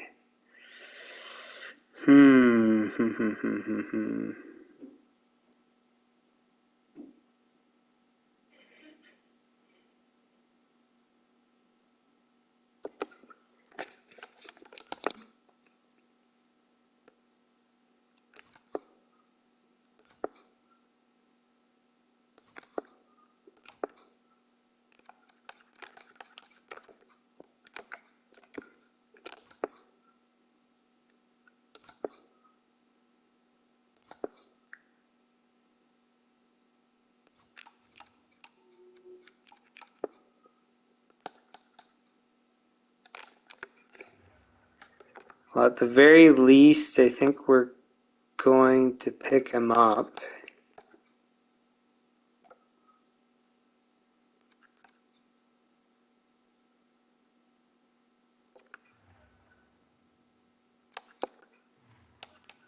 Second and a fifth.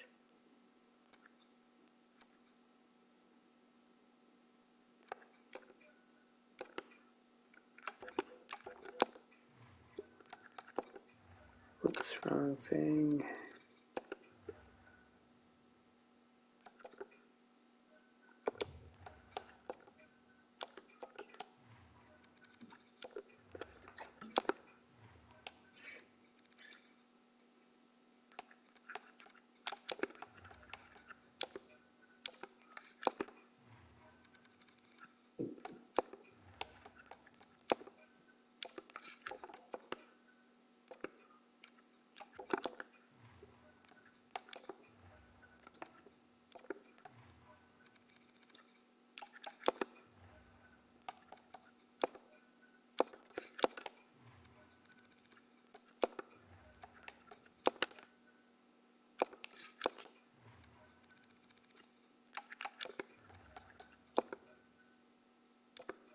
Huh. Well, that was easier than I was expecting. So we've got that guy locked up. I'll go save.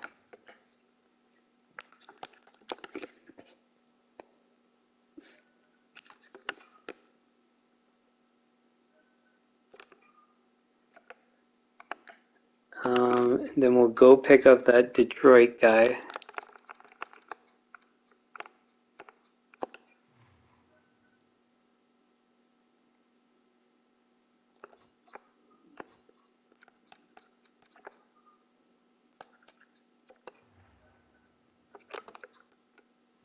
I think that's the right guy.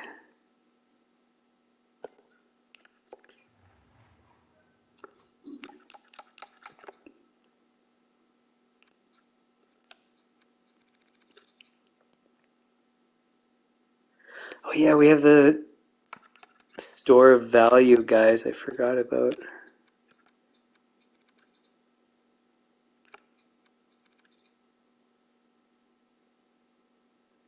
Who was... So Booze, we don't even know what his fit is because he could be a great fit. And he could play right away. Don't we have another stored value guy?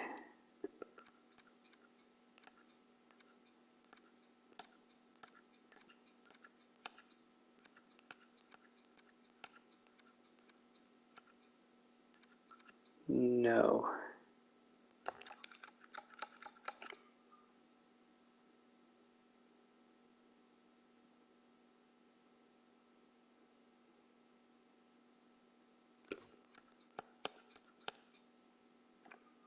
We don't.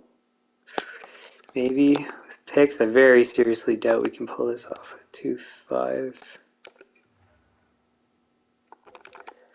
We still have to get rid of Provorov anyways.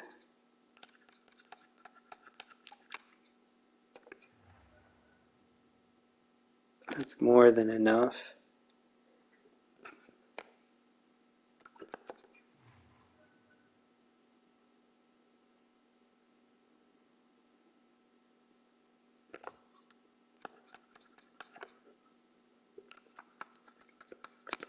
Just out of interest, no, they don't have anything that would fit.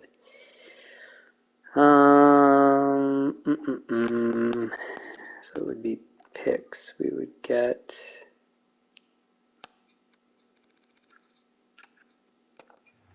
third,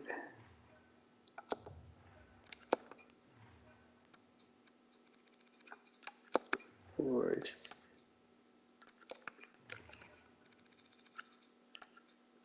fifth,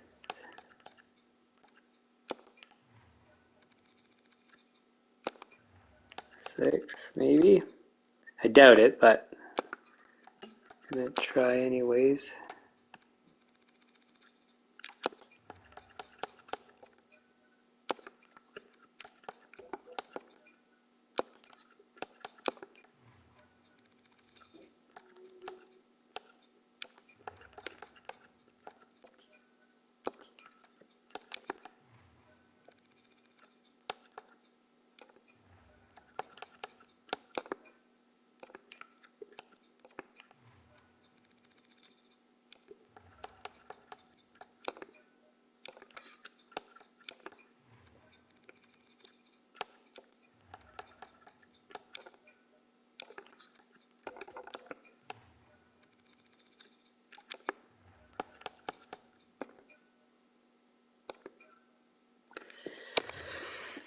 Okay.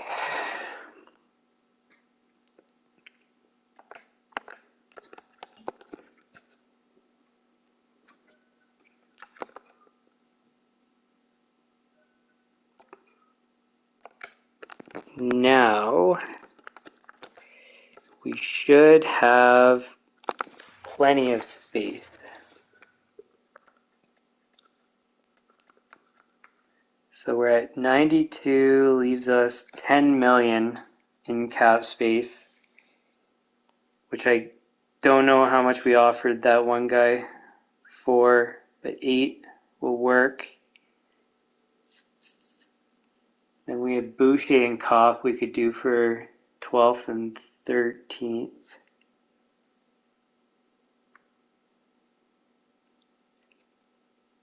We could still maybe get Krebs.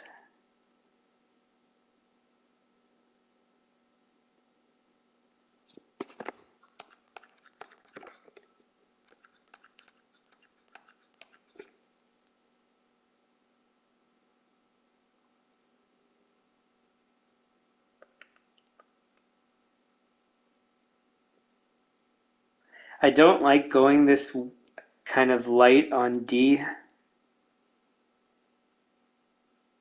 I think it's doable still.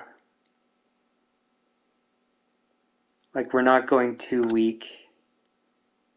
We're going young. But some of these guys have a few years of experience.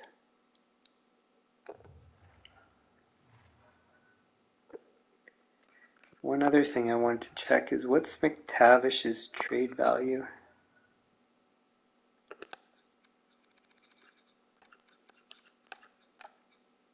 Not bad.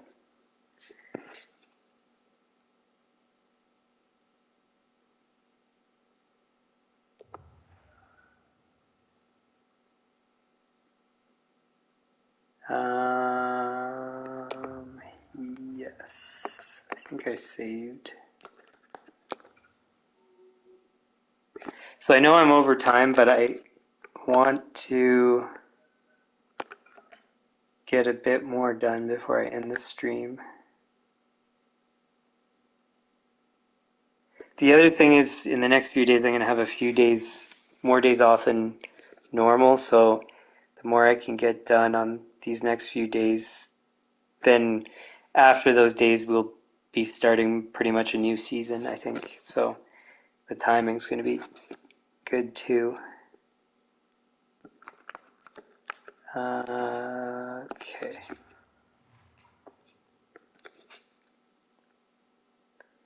Yeah, again, I don't remember what we offered him, but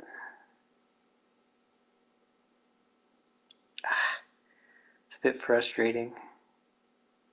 Because if we did do too much, then we're kind of in trouble, but oh well, we'll deal with the consequences.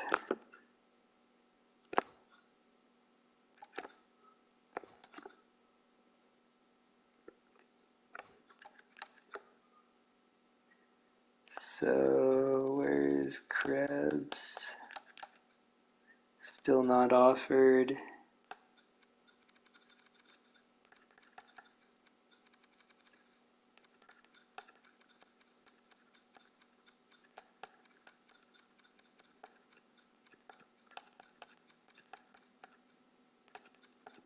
What overall was, I've written that down, so Cops 81. What was Boucher? Did I pass him already?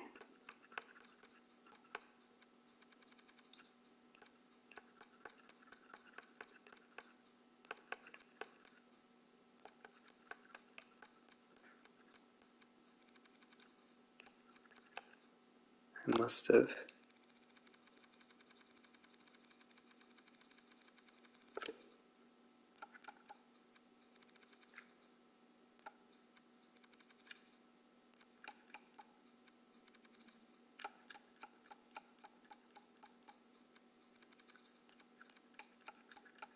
There he is.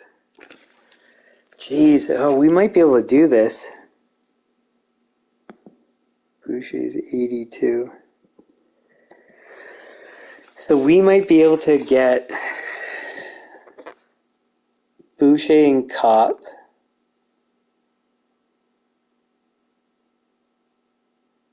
And maybe even Krebs in one of those two. This is interesting. It's like right on this fine line, and I don't know what's going to happen. Okay, so that's that.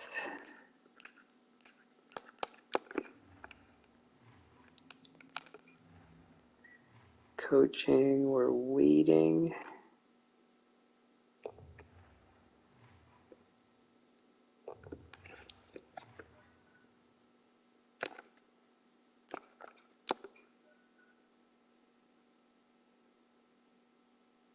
No way. Oh, because we offered him AHL goalie coach last time. That makes sense. I think that's what it was. So we were overshooting on the skill that we would have for our AHL coaches. So then that's quite acceptable. Yeah, that's fine. You're our last choice anyways. Wow. So that's better than expected. So we've had a lot of better than expected for a bunch of things. Interesting. One thing I was just thinking, maybe those defense by the start of the season develop into an 80 overall, which would make us still strong enough. We still would need a depth D and a depth forward after all this stuff. Things they're not necessarily ideal because we're gonna have to have AHL call-ups to fill up any injuries from how aggressive we've been on spending. So, not ideal, but yeah. And funny, I just saw again the title of the stream, Trading Out of Problems. Well, once again, so we just traded Provorov. So we're trading out of cap problems that we create for ourselves. Or I create for myself.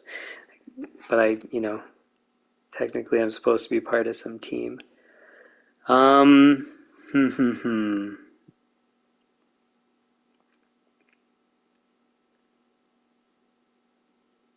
Okay, so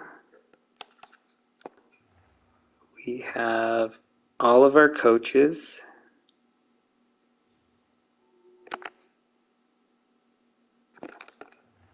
Are we waiting on anybody?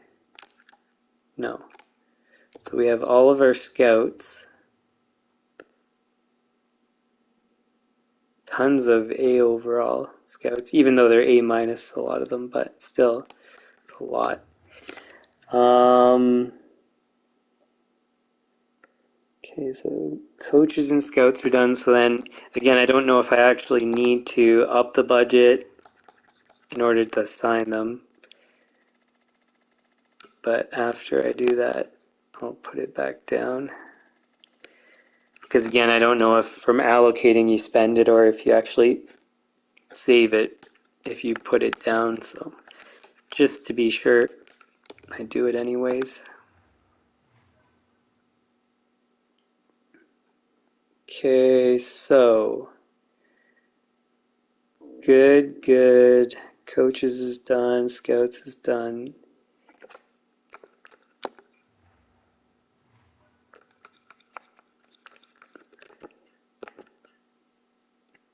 He doesn't need to be extended.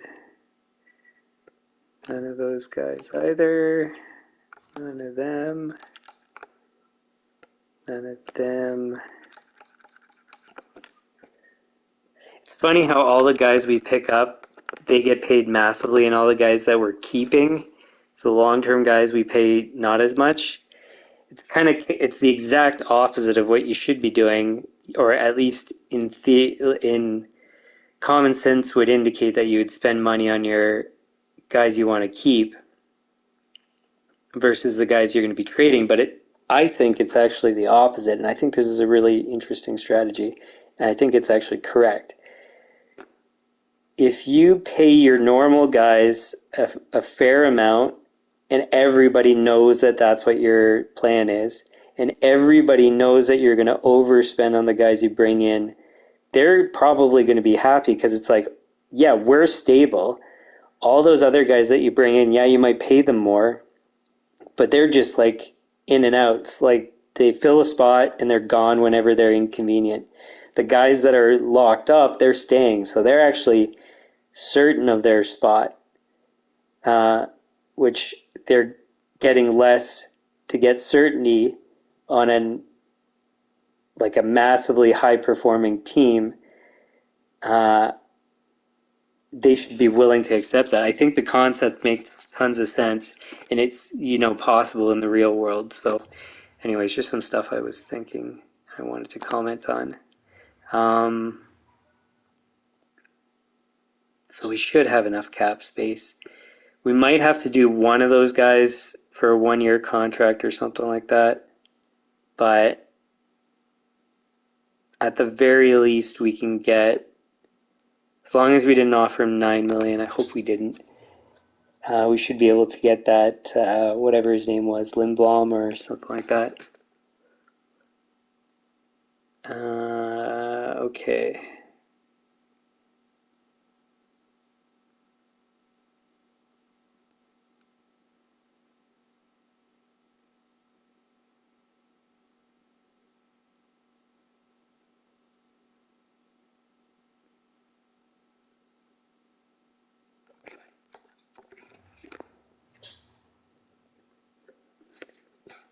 Yeah, Lindblom. And then we need to check about our other guys, because I think we simmed a day now. I can't remember. Krebs is there, no offers.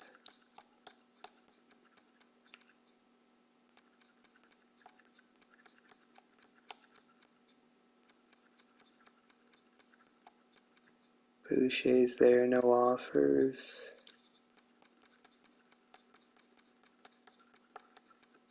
Cop, no offers. Okay. So that's all the guys we want. We need to double check about two-way, which I'm pretty sure I already did, but I'll double check. And then that is it. I think I already saved, but I'll save again.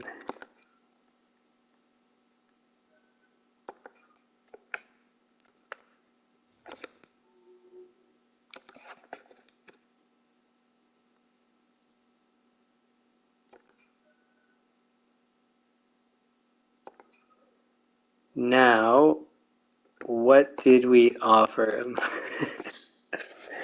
I sure hope it wasn't 9 million. I think it was 8. Oh, it might have been 9. I don't know.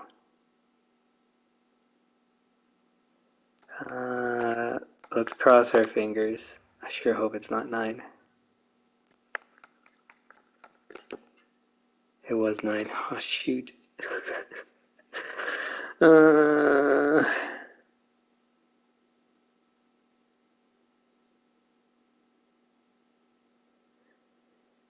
Okay, well, in any case, we still have tons of space for this season. It's just we can't sign anybody else for 2 seasons. So those other guys are going to be pure rentals. We won't be able to trade them after to get value out of them. Now, on that note, what is Lindblom's trade value? Not good, not bad. Something though. Okay. Oh yeah, we have lots of space this season, just it's next season's the problem. How much space do we have next season? Less than 1 million. Well, we're trading both of those guys at the end of the season anyways, so that space now becomes available again, and that's 17 million. So we're all okay. But yeah, moving forward, I'm going to have to be very mindful about what I'm offering and to whom I'm offering those contracts.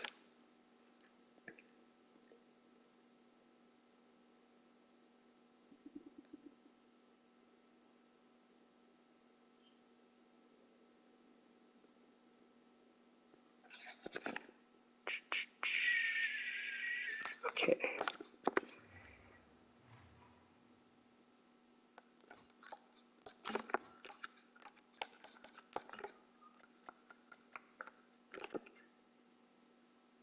It seems like there's been less 80 overall two-way guys. Okay, so Krebs still available. We can't. Oh, we can afford him for 1 season. We can't afford him for 2.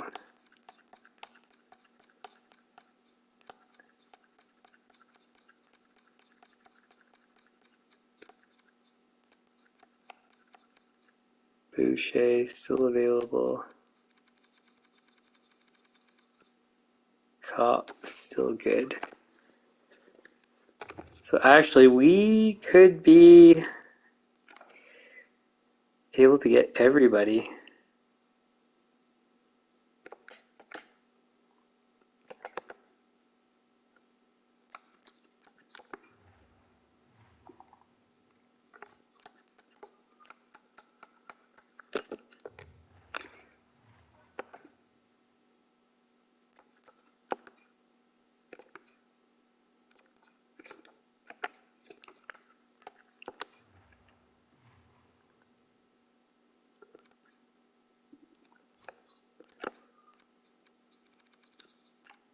So Krebs has offers. We have 21 million this year.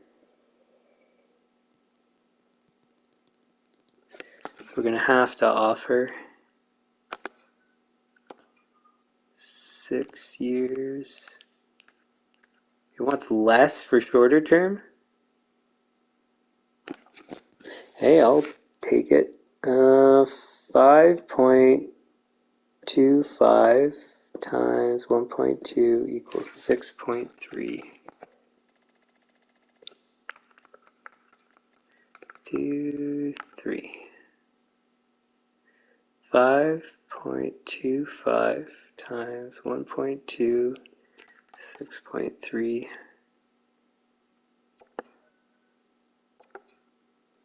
Cool. Then Boucher.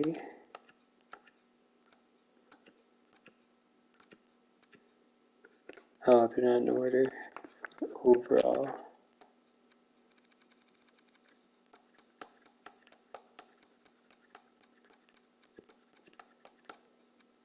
What? Where was he?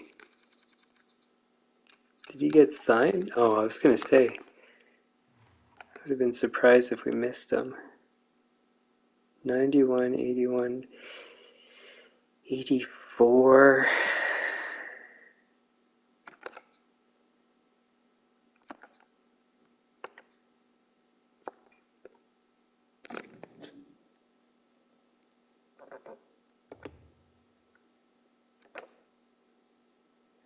It's the 84 overall that's not ideal. What was Cops? 88. It's just the rest of his stuff's not that great, but I mean, not as good. But he's got great face-offs.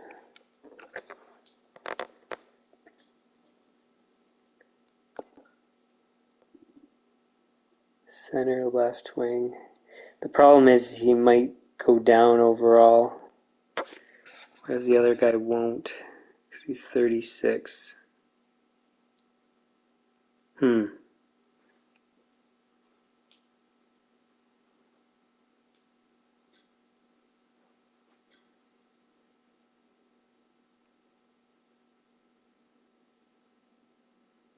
So we've got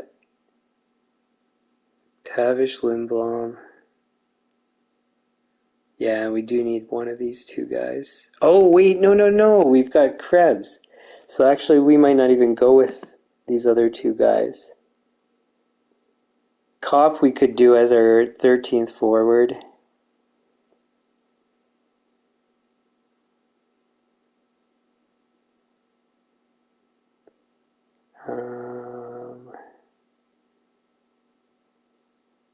Yeah.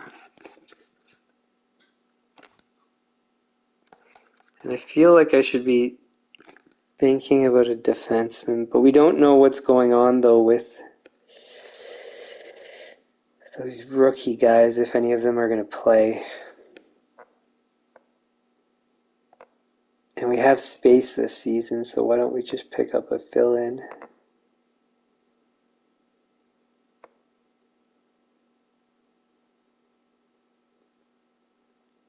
And again, we could trade for that Pittsburgh guy.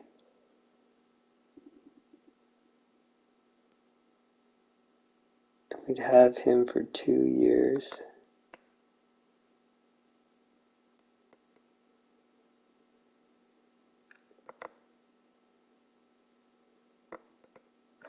He's the only one that...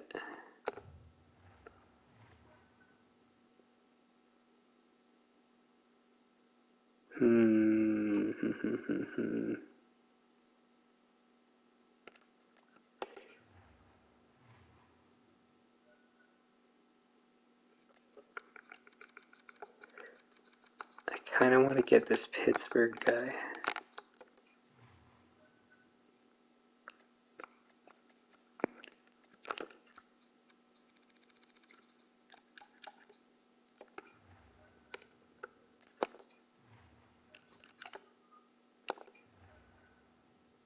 It is approved, okay.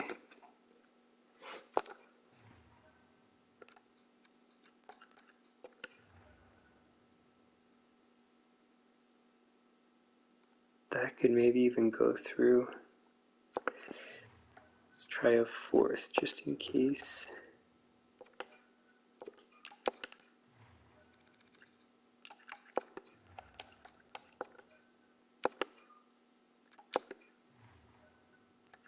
Third and fifth. Whoops.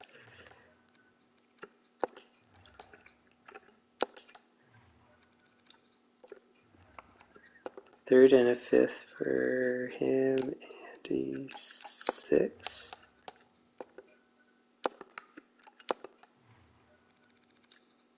Seven.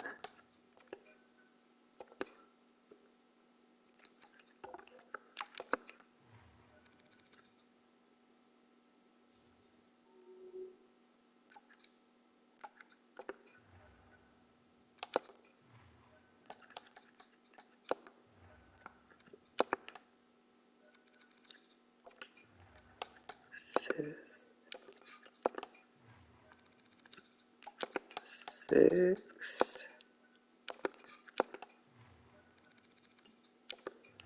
Seven. Interesting.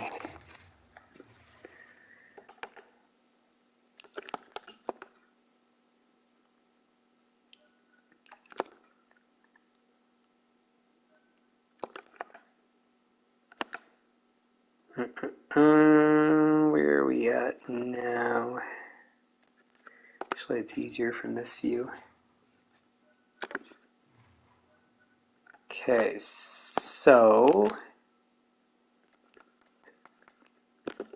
1, 2, 3, 4, 5, 6, 7, 8, 9, 10, maybe 11, 11. So 11, 12, or 11, and he goes to junior. I still don't know if he's going to be junior eligible, though. That's the problem. Hopefully he is. Because I don't want him playing on the fourth line. But it's okay. Oh yeah, and I wanted to check D. That was the whole purpose of this. 1, 2, 3, 4, 5, 6.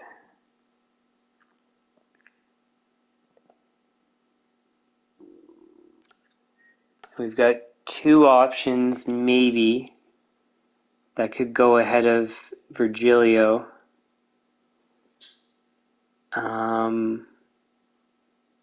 If they develop into 80 plus, and if they fit, which we don't know yet for both of them. And then we have this other guy kicking around for future years. And then worst case, those guys go to junior anyway. So we have our 6D.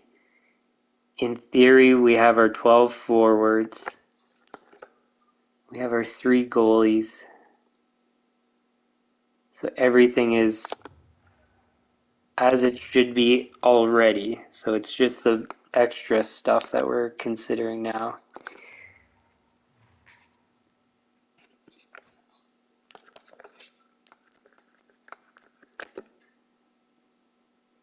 And there's no 80 overalls.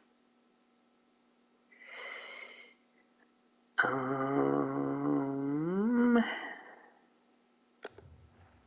we already checked those other guys. I think I saved already, but I'm always concerned I didn't.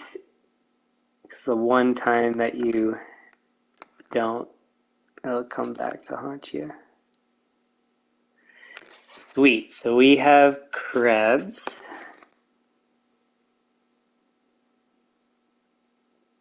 Two, 3. Save.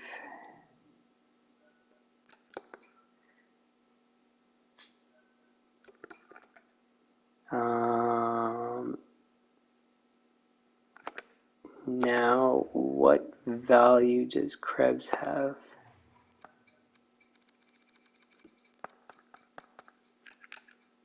Something.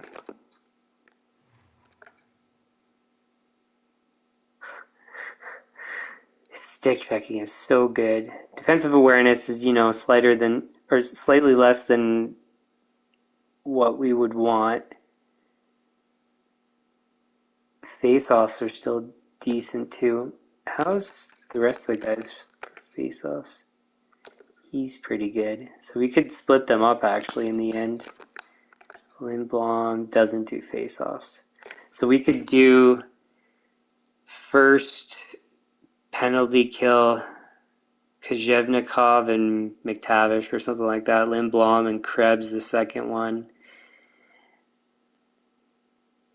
That's really darn good for a penalty kill. Holy jeez. So this is the neat thing about stabilizing your franchise and having those guys fill up your top three lines is now the rest of the guys are specialty guys. And then it's just whatever cap space you have, you spend on them, which is what we're doing. It's pretty neat how it's all working out. So we have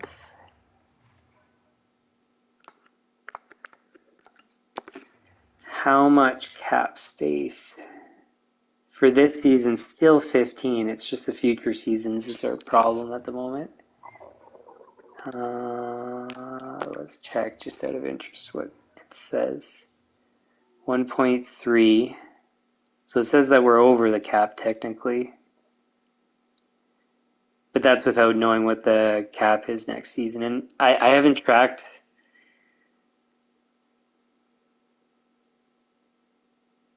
Actually, on that note, we've played 8 seasons. We started, wasn't it 82 is the cap right now?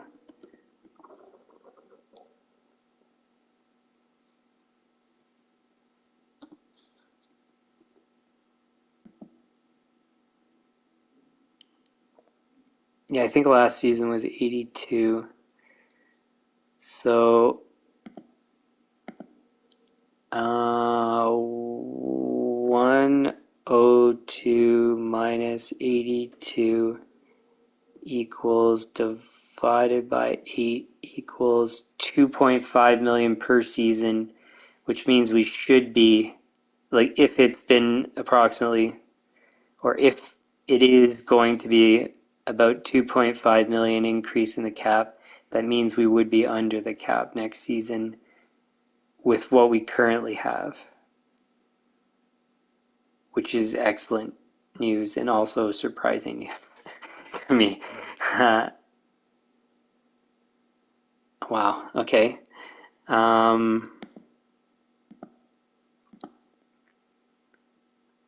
Cool beans. Now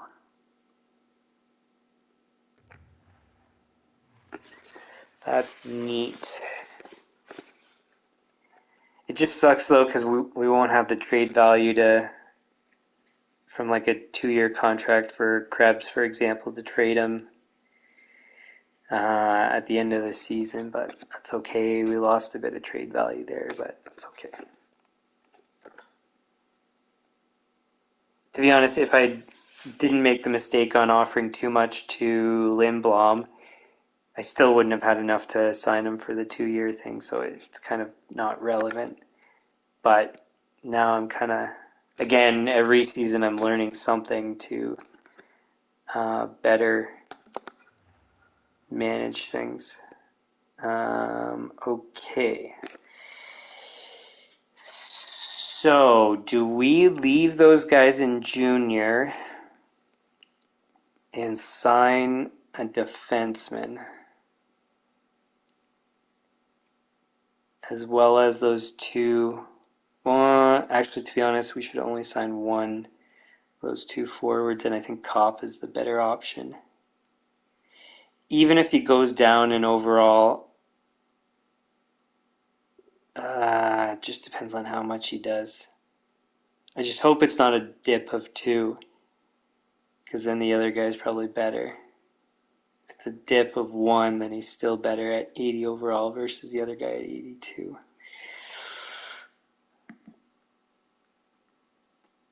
That's tough. But anyways, Do we want to take away ice time from that Virgilio guy, though?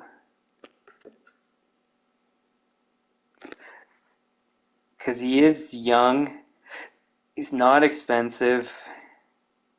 He could, in theory, still develop. It seems unlikely, but he could.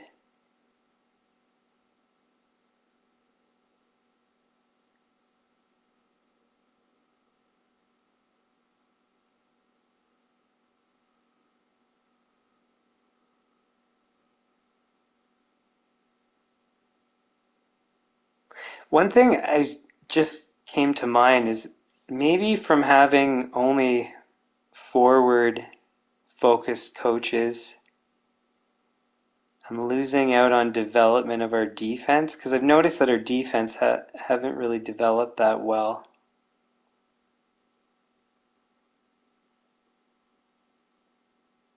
The problem is with the fit of the coaching, but it doesn't really impact anything, so why don't I get a defensive coach? Good thing I only signed that guy for 1 year, because I think actually that's something I'm going to change. Because none of these D guys have really developed. It just, our coaching chemistry might not be ideal, but it might change the way our players develop, which would be good. In any case, I'm getting off topic here. So we are thinking about first two-way 80 overalls, which we have now.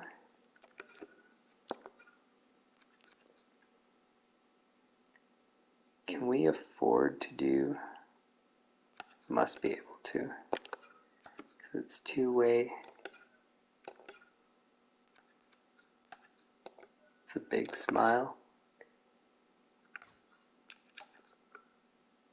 So that's that.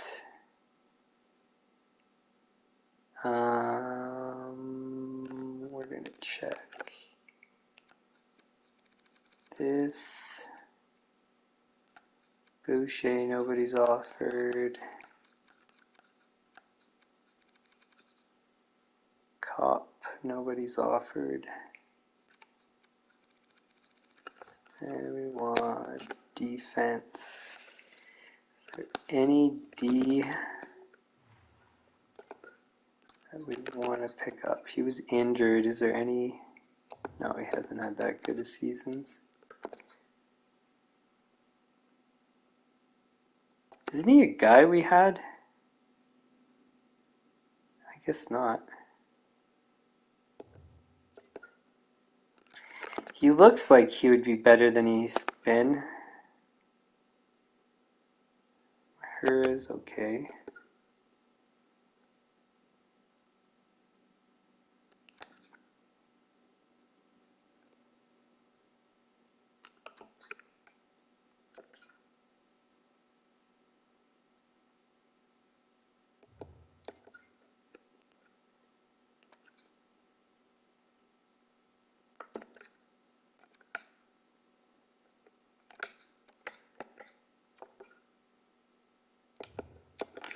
There's not really any standout guys, to be honest.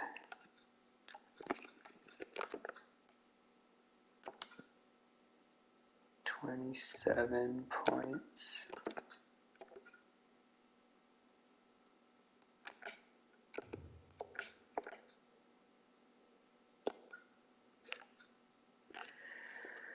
Uh, 27 so far.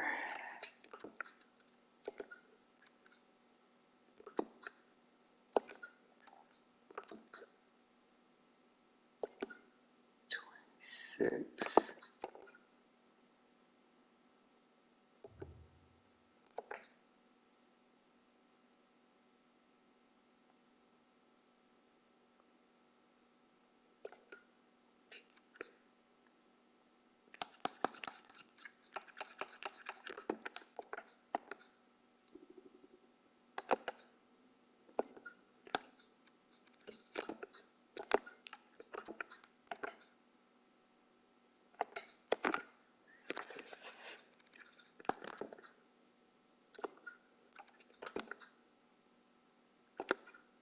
28.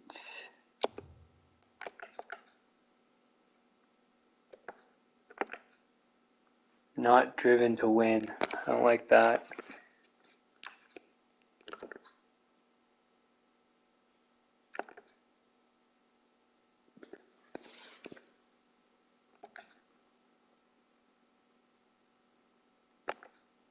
It looks like he's better defensively. That 92 stick checking is just nuts. But I guess it's 6'5". That's what it is.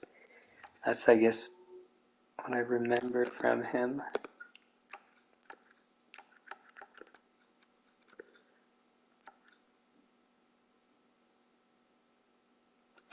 So, Edvinson. We have 15 million in cap space.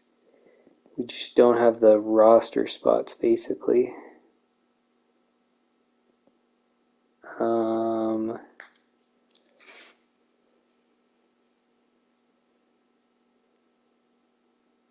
Because I was thinking about multiple players.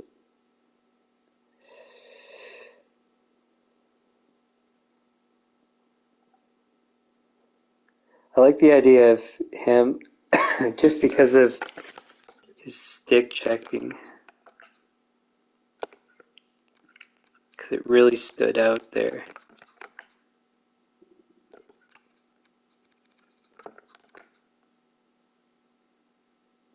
Shot blocking's not that good. But I mean, if you can get your stick in the way, probably good enough. Okay.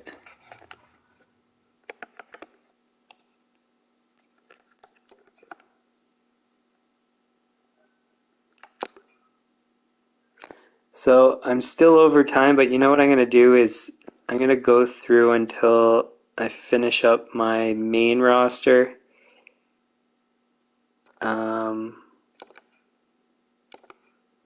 However long that takes. To be honest, it shouldn't take that long with the rest of this. Okay, somebody's offering him.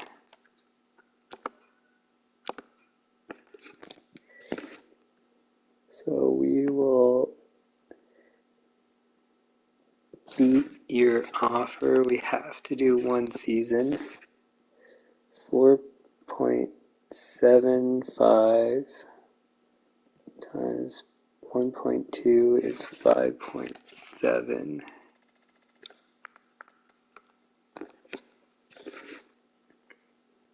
475 times 1.2, 5.7 looks good to me. Then let's do two-way before I forget.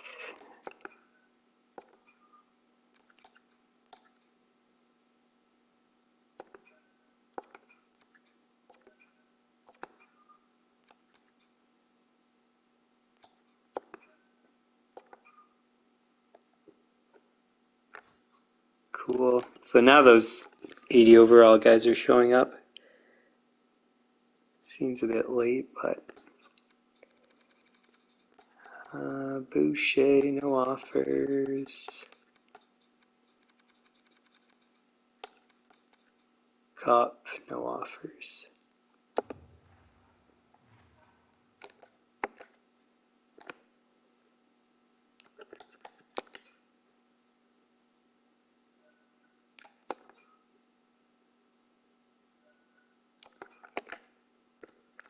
One.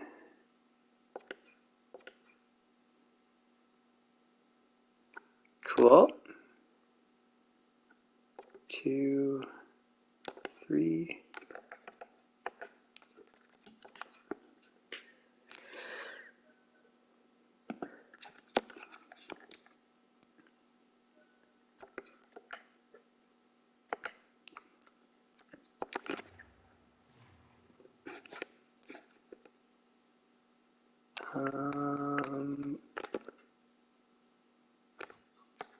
Two-way. That's it.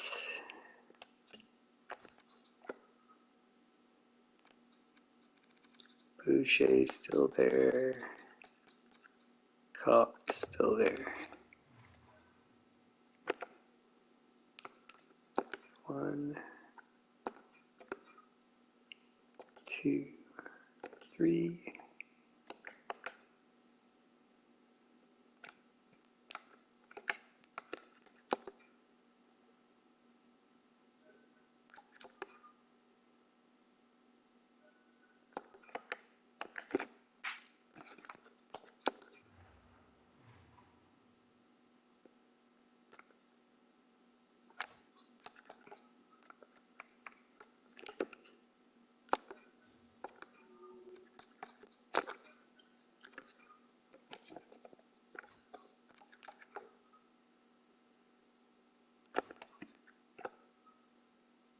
Boucher still there.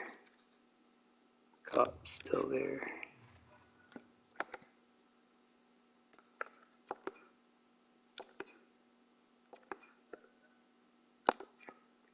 Sweet.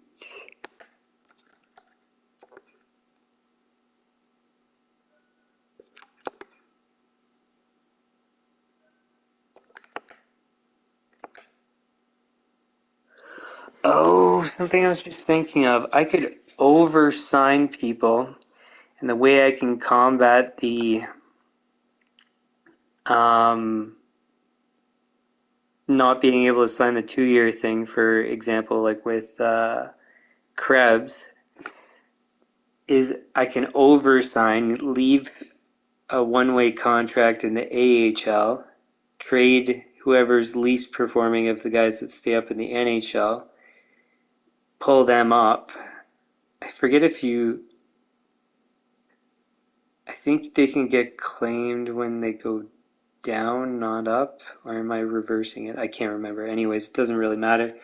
But, yeah, I think it's down. They get claimed. So then that could work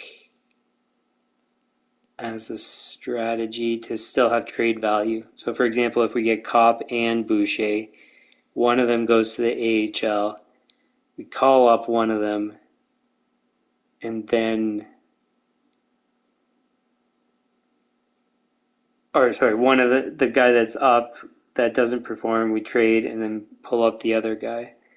That's an option. Also, it decreases the risk of if Kopp drops down to 79 overall. So I think that's what we're actually going to do, because we have the cap space for it. So why it seems like a good workaround. I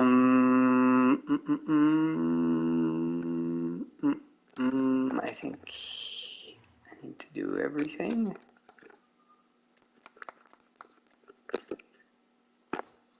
Got carried away there. And you forget what you're doing. Boucher, Kopp still available.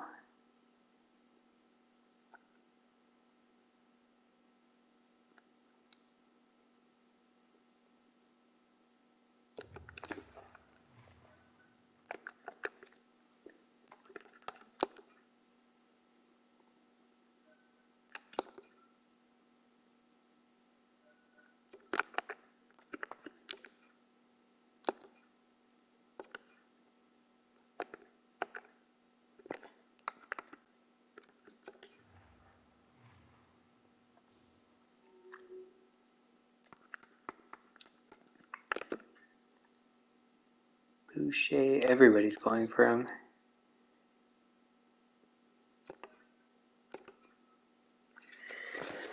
So 1 year, 1.725 times 1.2 equals 207. 2075. 1725 times 1.2 is 207.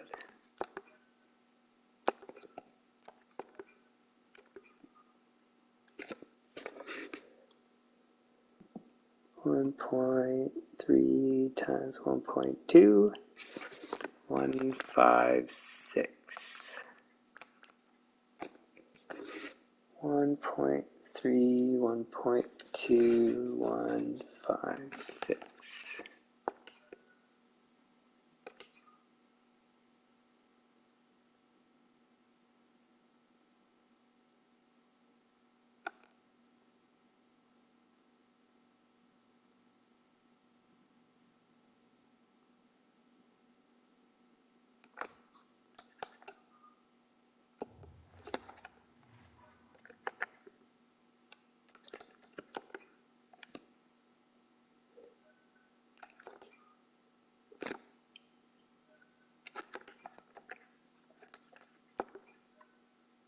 Cool.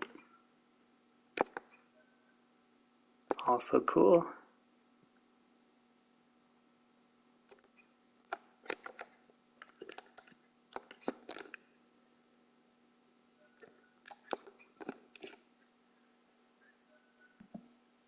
Now I wonder what those guys, their trade value is going to be.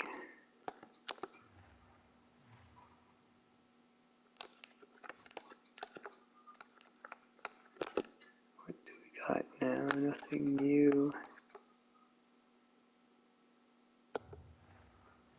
On that note, let's go check what their trade value is.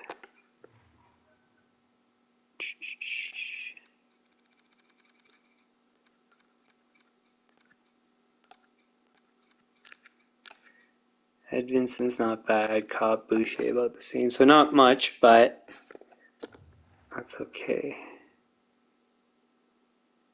Man, we're pretty filled up for our team. What do we have for...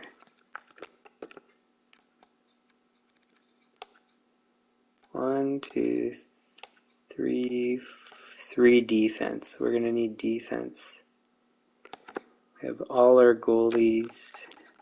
We're probably really close on our forwards. 1, 2, 3, 4, 5, 6, 7, 8, 9, 10, 11, 12, 13, 2, 3, 4, 5, 6, 7, 8, 9, 10, 11, 12, 13. So basically 12 actually, because one of those guys is a junior guy. So, oh, 1 second, I wanted to check something here.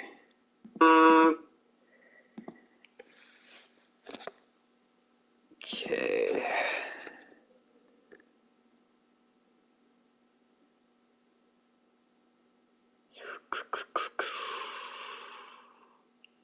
So that is that.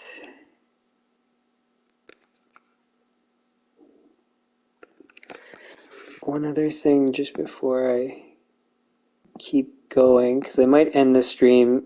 I want to see what my schedule is looking like, because yeah. So I will end the stream, and then next stream we'll finish the off season and prep the new season, because that should take up that full stream. Or should I just get I should get myself to the next season, so I don't forget where I was at. Yeah, let's do that. Because the rest of this is pretty easy. Shouldn't take long.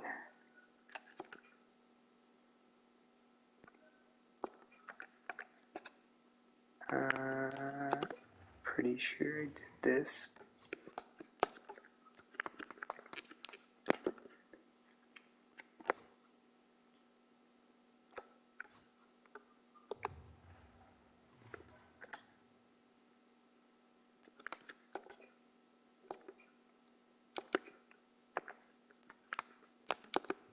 So now we're just going for those 80 overall guys. The two-way 80 overalls.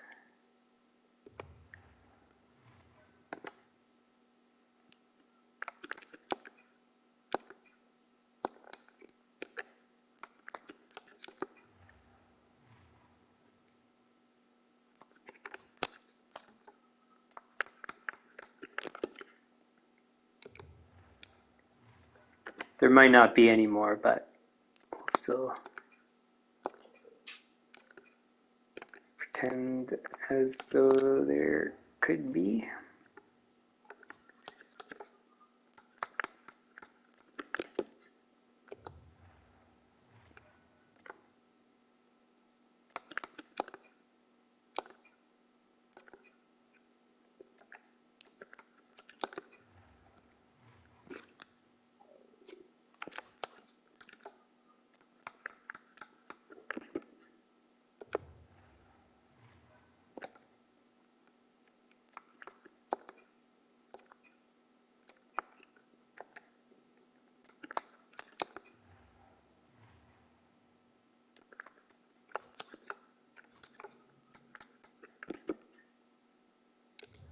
Looks like there's barely any 80 overalls left.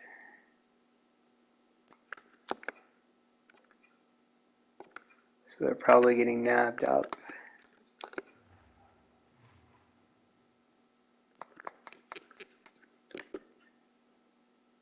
Yeah, there's literally a handful left. So they're probably all going to get one ways.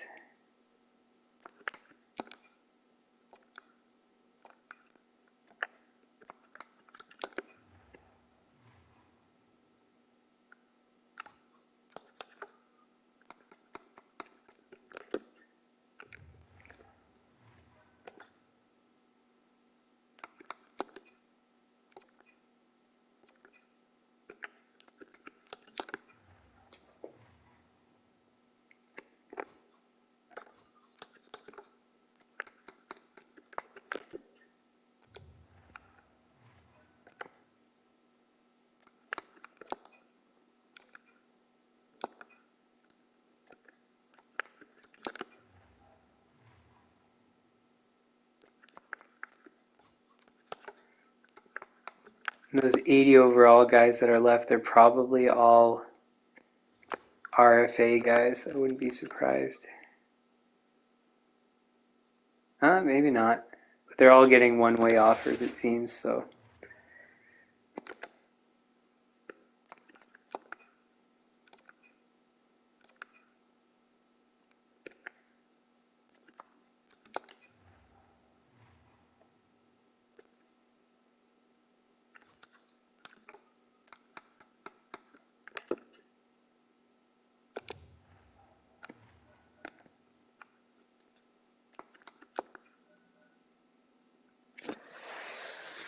Okay, so we're nearly at 100% for our season tickets.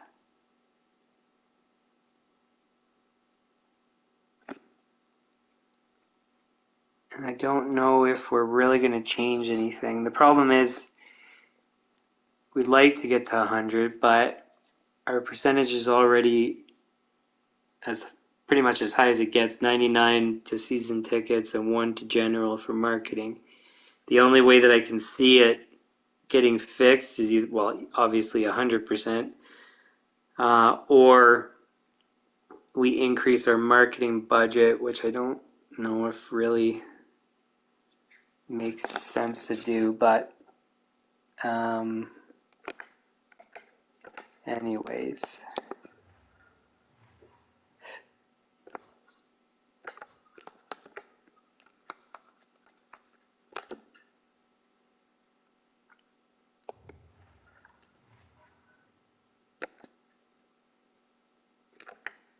Now another thing we should do, so we have 3D. We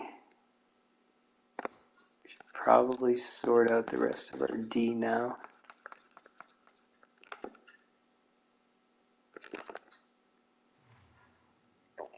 He's still playing? Oh, but actually, let's wait till the season starts, because the overall might change.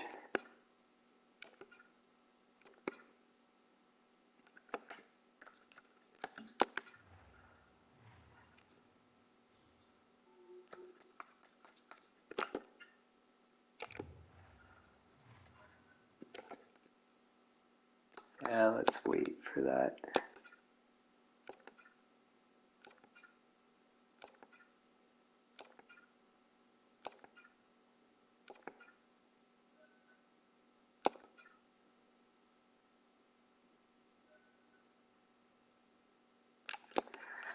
Just for fun, let's see. 39 sellouts. That's not going to happen because the game screws you over by making you miss sales when you do nothing different with your pricing. So thank you for setting me up to fail. Stupid game. First in our division, that's easy. Upgrade team store, that's easy too. So we're not going to hit that top one, but that's okay.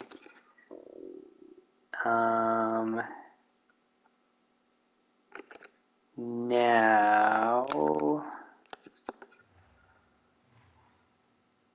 sort out our depth D. Let's do it by this first. Oh, your defensive. 2-way D.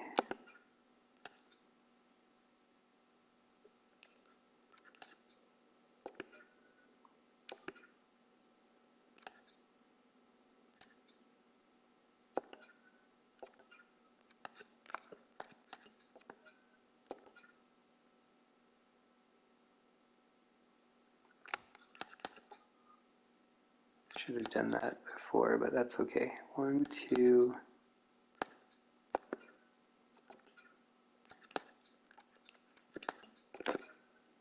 3.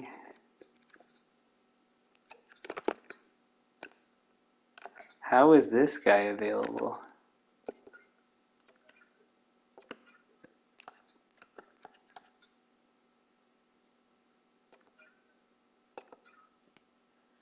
One, two, three, 4.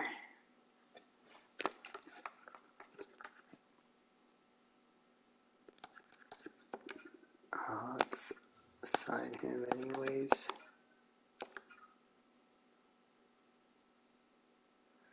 5. We have 3 more. So 5 plus 3 is 8. Maybe sign 1 more.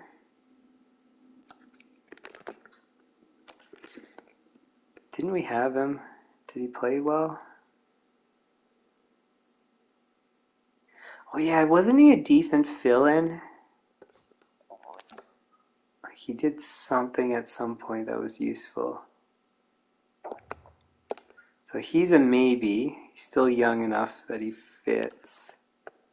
Actually, and he's the best overall too. So we will offer him a contract.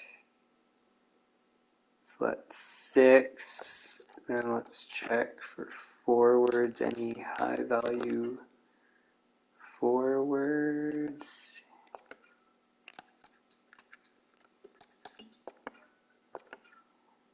Yep.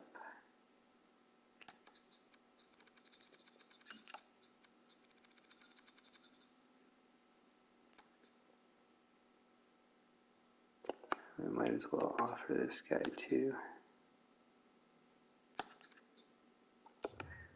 He's not computer generated, so I don't trust it.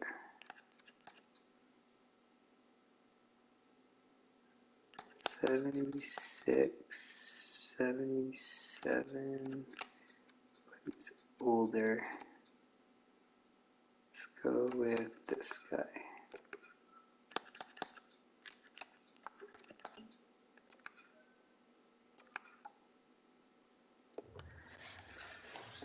So that should be that. We'll save. And because I'm really interested, I'm going to check this now. So I want to know about our defense prospects, what their fit is. So him, him, and him. For him.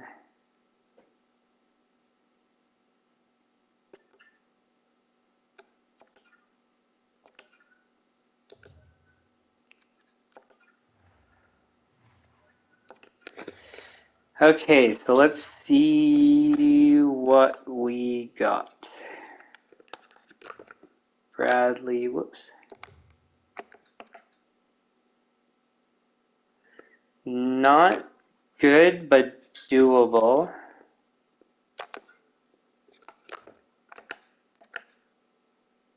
Very good.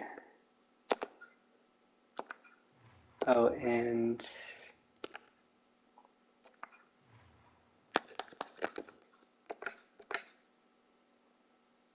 not good, but doable.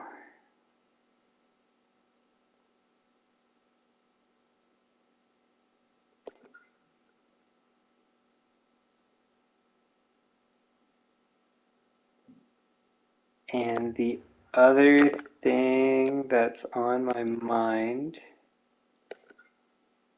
is, where is he? Bernier. It says he's 20, so I don't think he can go to junior. But what I'm going to do is move him to junior and see what it tells us, because I think it should tell us.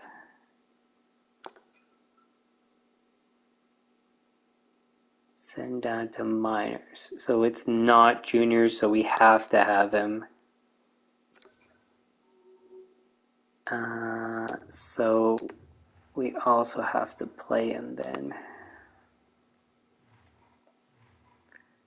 1, 2, 3, 1, 2, 3, 1, 2, 3. 1, 2, 3. God, look at how good our team is. That's hilarious. And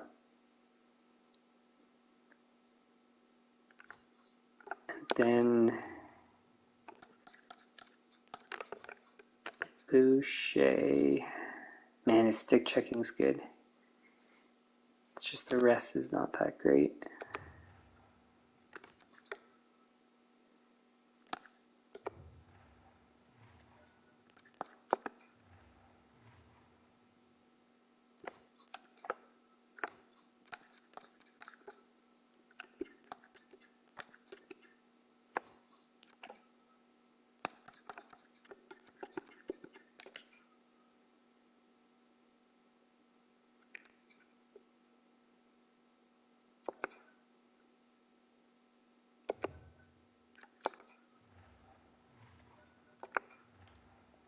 And what do our lines look like? I think we're okay for D. It's still, like I said, it's not slightly concerning.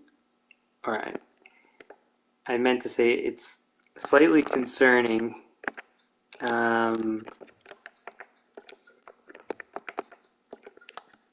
The overall and lack of experience. And you know what? 2 of those D guys, I don't know if I like the fit. Like to be a half bar for line fit, I don't know if that's good enough. But anyways. And Lindblom, how do you fit? So you're grade 3rd or 4th, which is ideal. 3rd, not ideal for 4th, but you're still okay for 4th,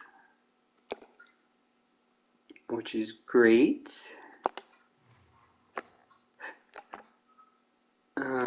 Krebs, same as McTavish, basically.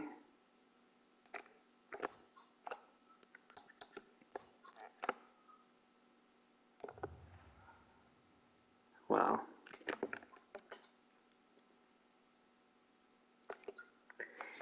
And what did the game decide on for a penalty kill? Put Bernier? Really?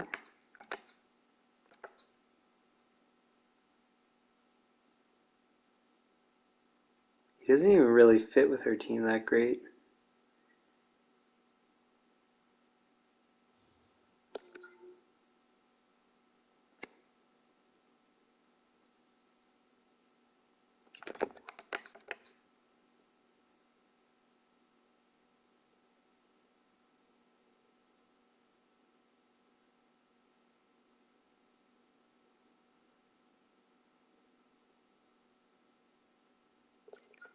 Von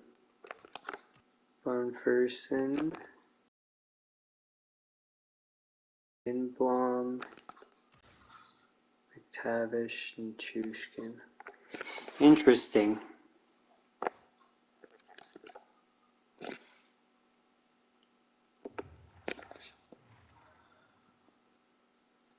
Oh, and I wanted to see about Kopp. How did he develop? So he only went down 1 overall, which is great.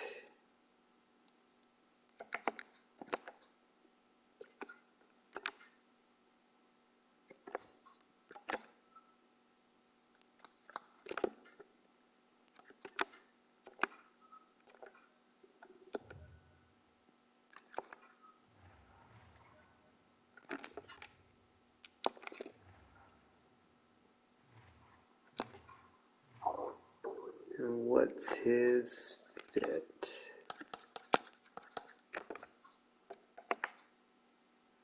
Not that great, but still doable.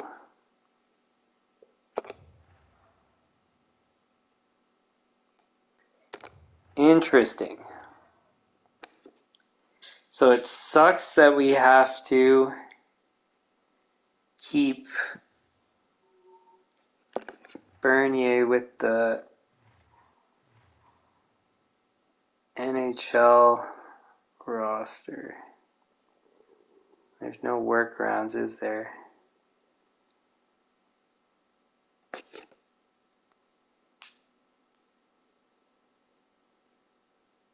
Because everybody's played NHL games, I think. Oh, he's 24, so for sure he has. That sucks.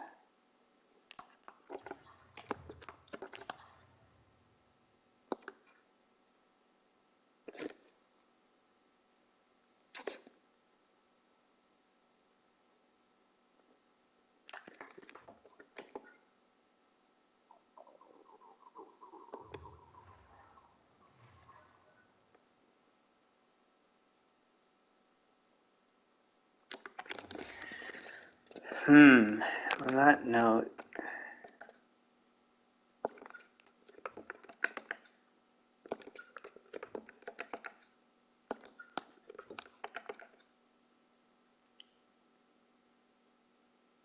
how does he compare to Martins? Actually, pretty similar. He only really fits. Wait, no, he does fit on the third line, technically. So he's okay, actually. I thought maybe he was a guy we're going to get rid of.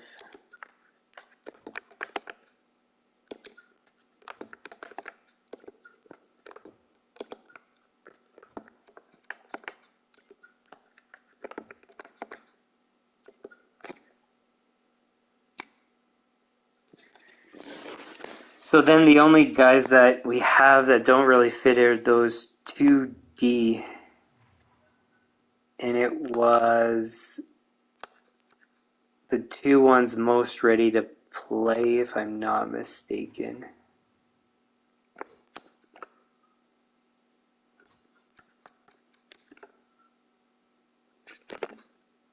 Wait, no. It was Bradley that fits, I think. And then it was Booze and Heward. Let's just double check. I'm nearly certain it was these 2 that didn't fit.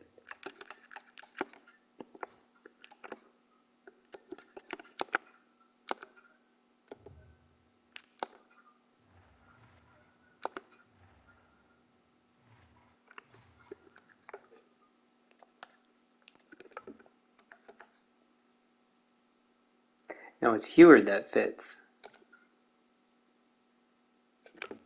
So yeah, it was right. The guy that's least ready to play is the one that we're keeping. And that's actually okay, because then we can delay his entry by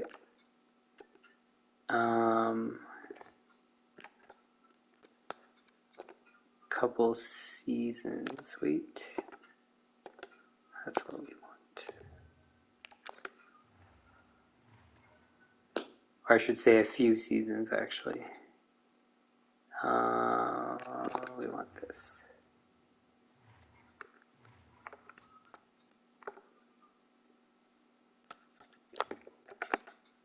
Yeah. So Heward is the guy that we're keeping. And then Bradley and Booze, we're going to have to trade.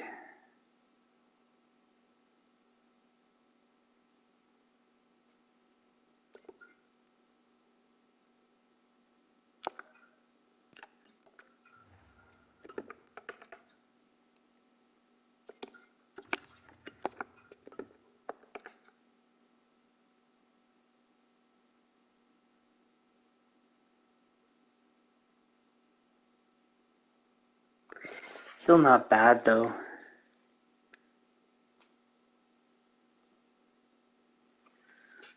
I don't know.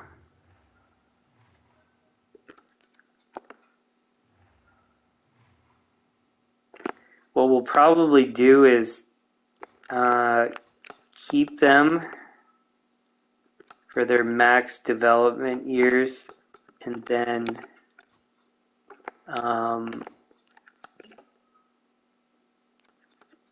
maybe that's not a bad idea. So keep them for their development years, and then trade them once they're out of years, and then that gives us that number of years to find a computer-generated draft guy that's equivalent, and then trade for that guy using those guys, or any number of those years that we carry the guys with any of those years if there's a new guy. So that's what we could do with them. But anyways, yeah, so we'll leave it there. That's a long stream. If you like the stream, hit the like button, share with your friends, subscribe, turn on notifications. The channel homepage has upcoming streams on regular NHL content. Nothing scheduled at the moment, waiting for the off-season to play itself out. For things that can't schedule ahead of time, like franchise mode, that schedule's in the About section of the channel. We're on a temporary schedule for a bit. Basically, the last date that's in the About section is probably when it starts to have a stable schedule, but I'll let you guys know. And you'll notice that some of those I have at 9 p.m. Eastern, some are going to be moving to 9:30. Basically, where you see it from 9:30, probably from then onwards, it's always going to be 9:30. But anyways, just take a look at the About section of the channel, and I'll also update you guys as we go. Be at pros whenever I have time or feel like it. Haven't had time, sorry. Any comments, leave them in the comments, suggestions likewise, and we will see you guys next time. I can't remember which day that is, but like I said, check the About section of the channel for the schedule. And next stream, we're starting the new season. So anyways, thanks for tuning in. Okay, bye.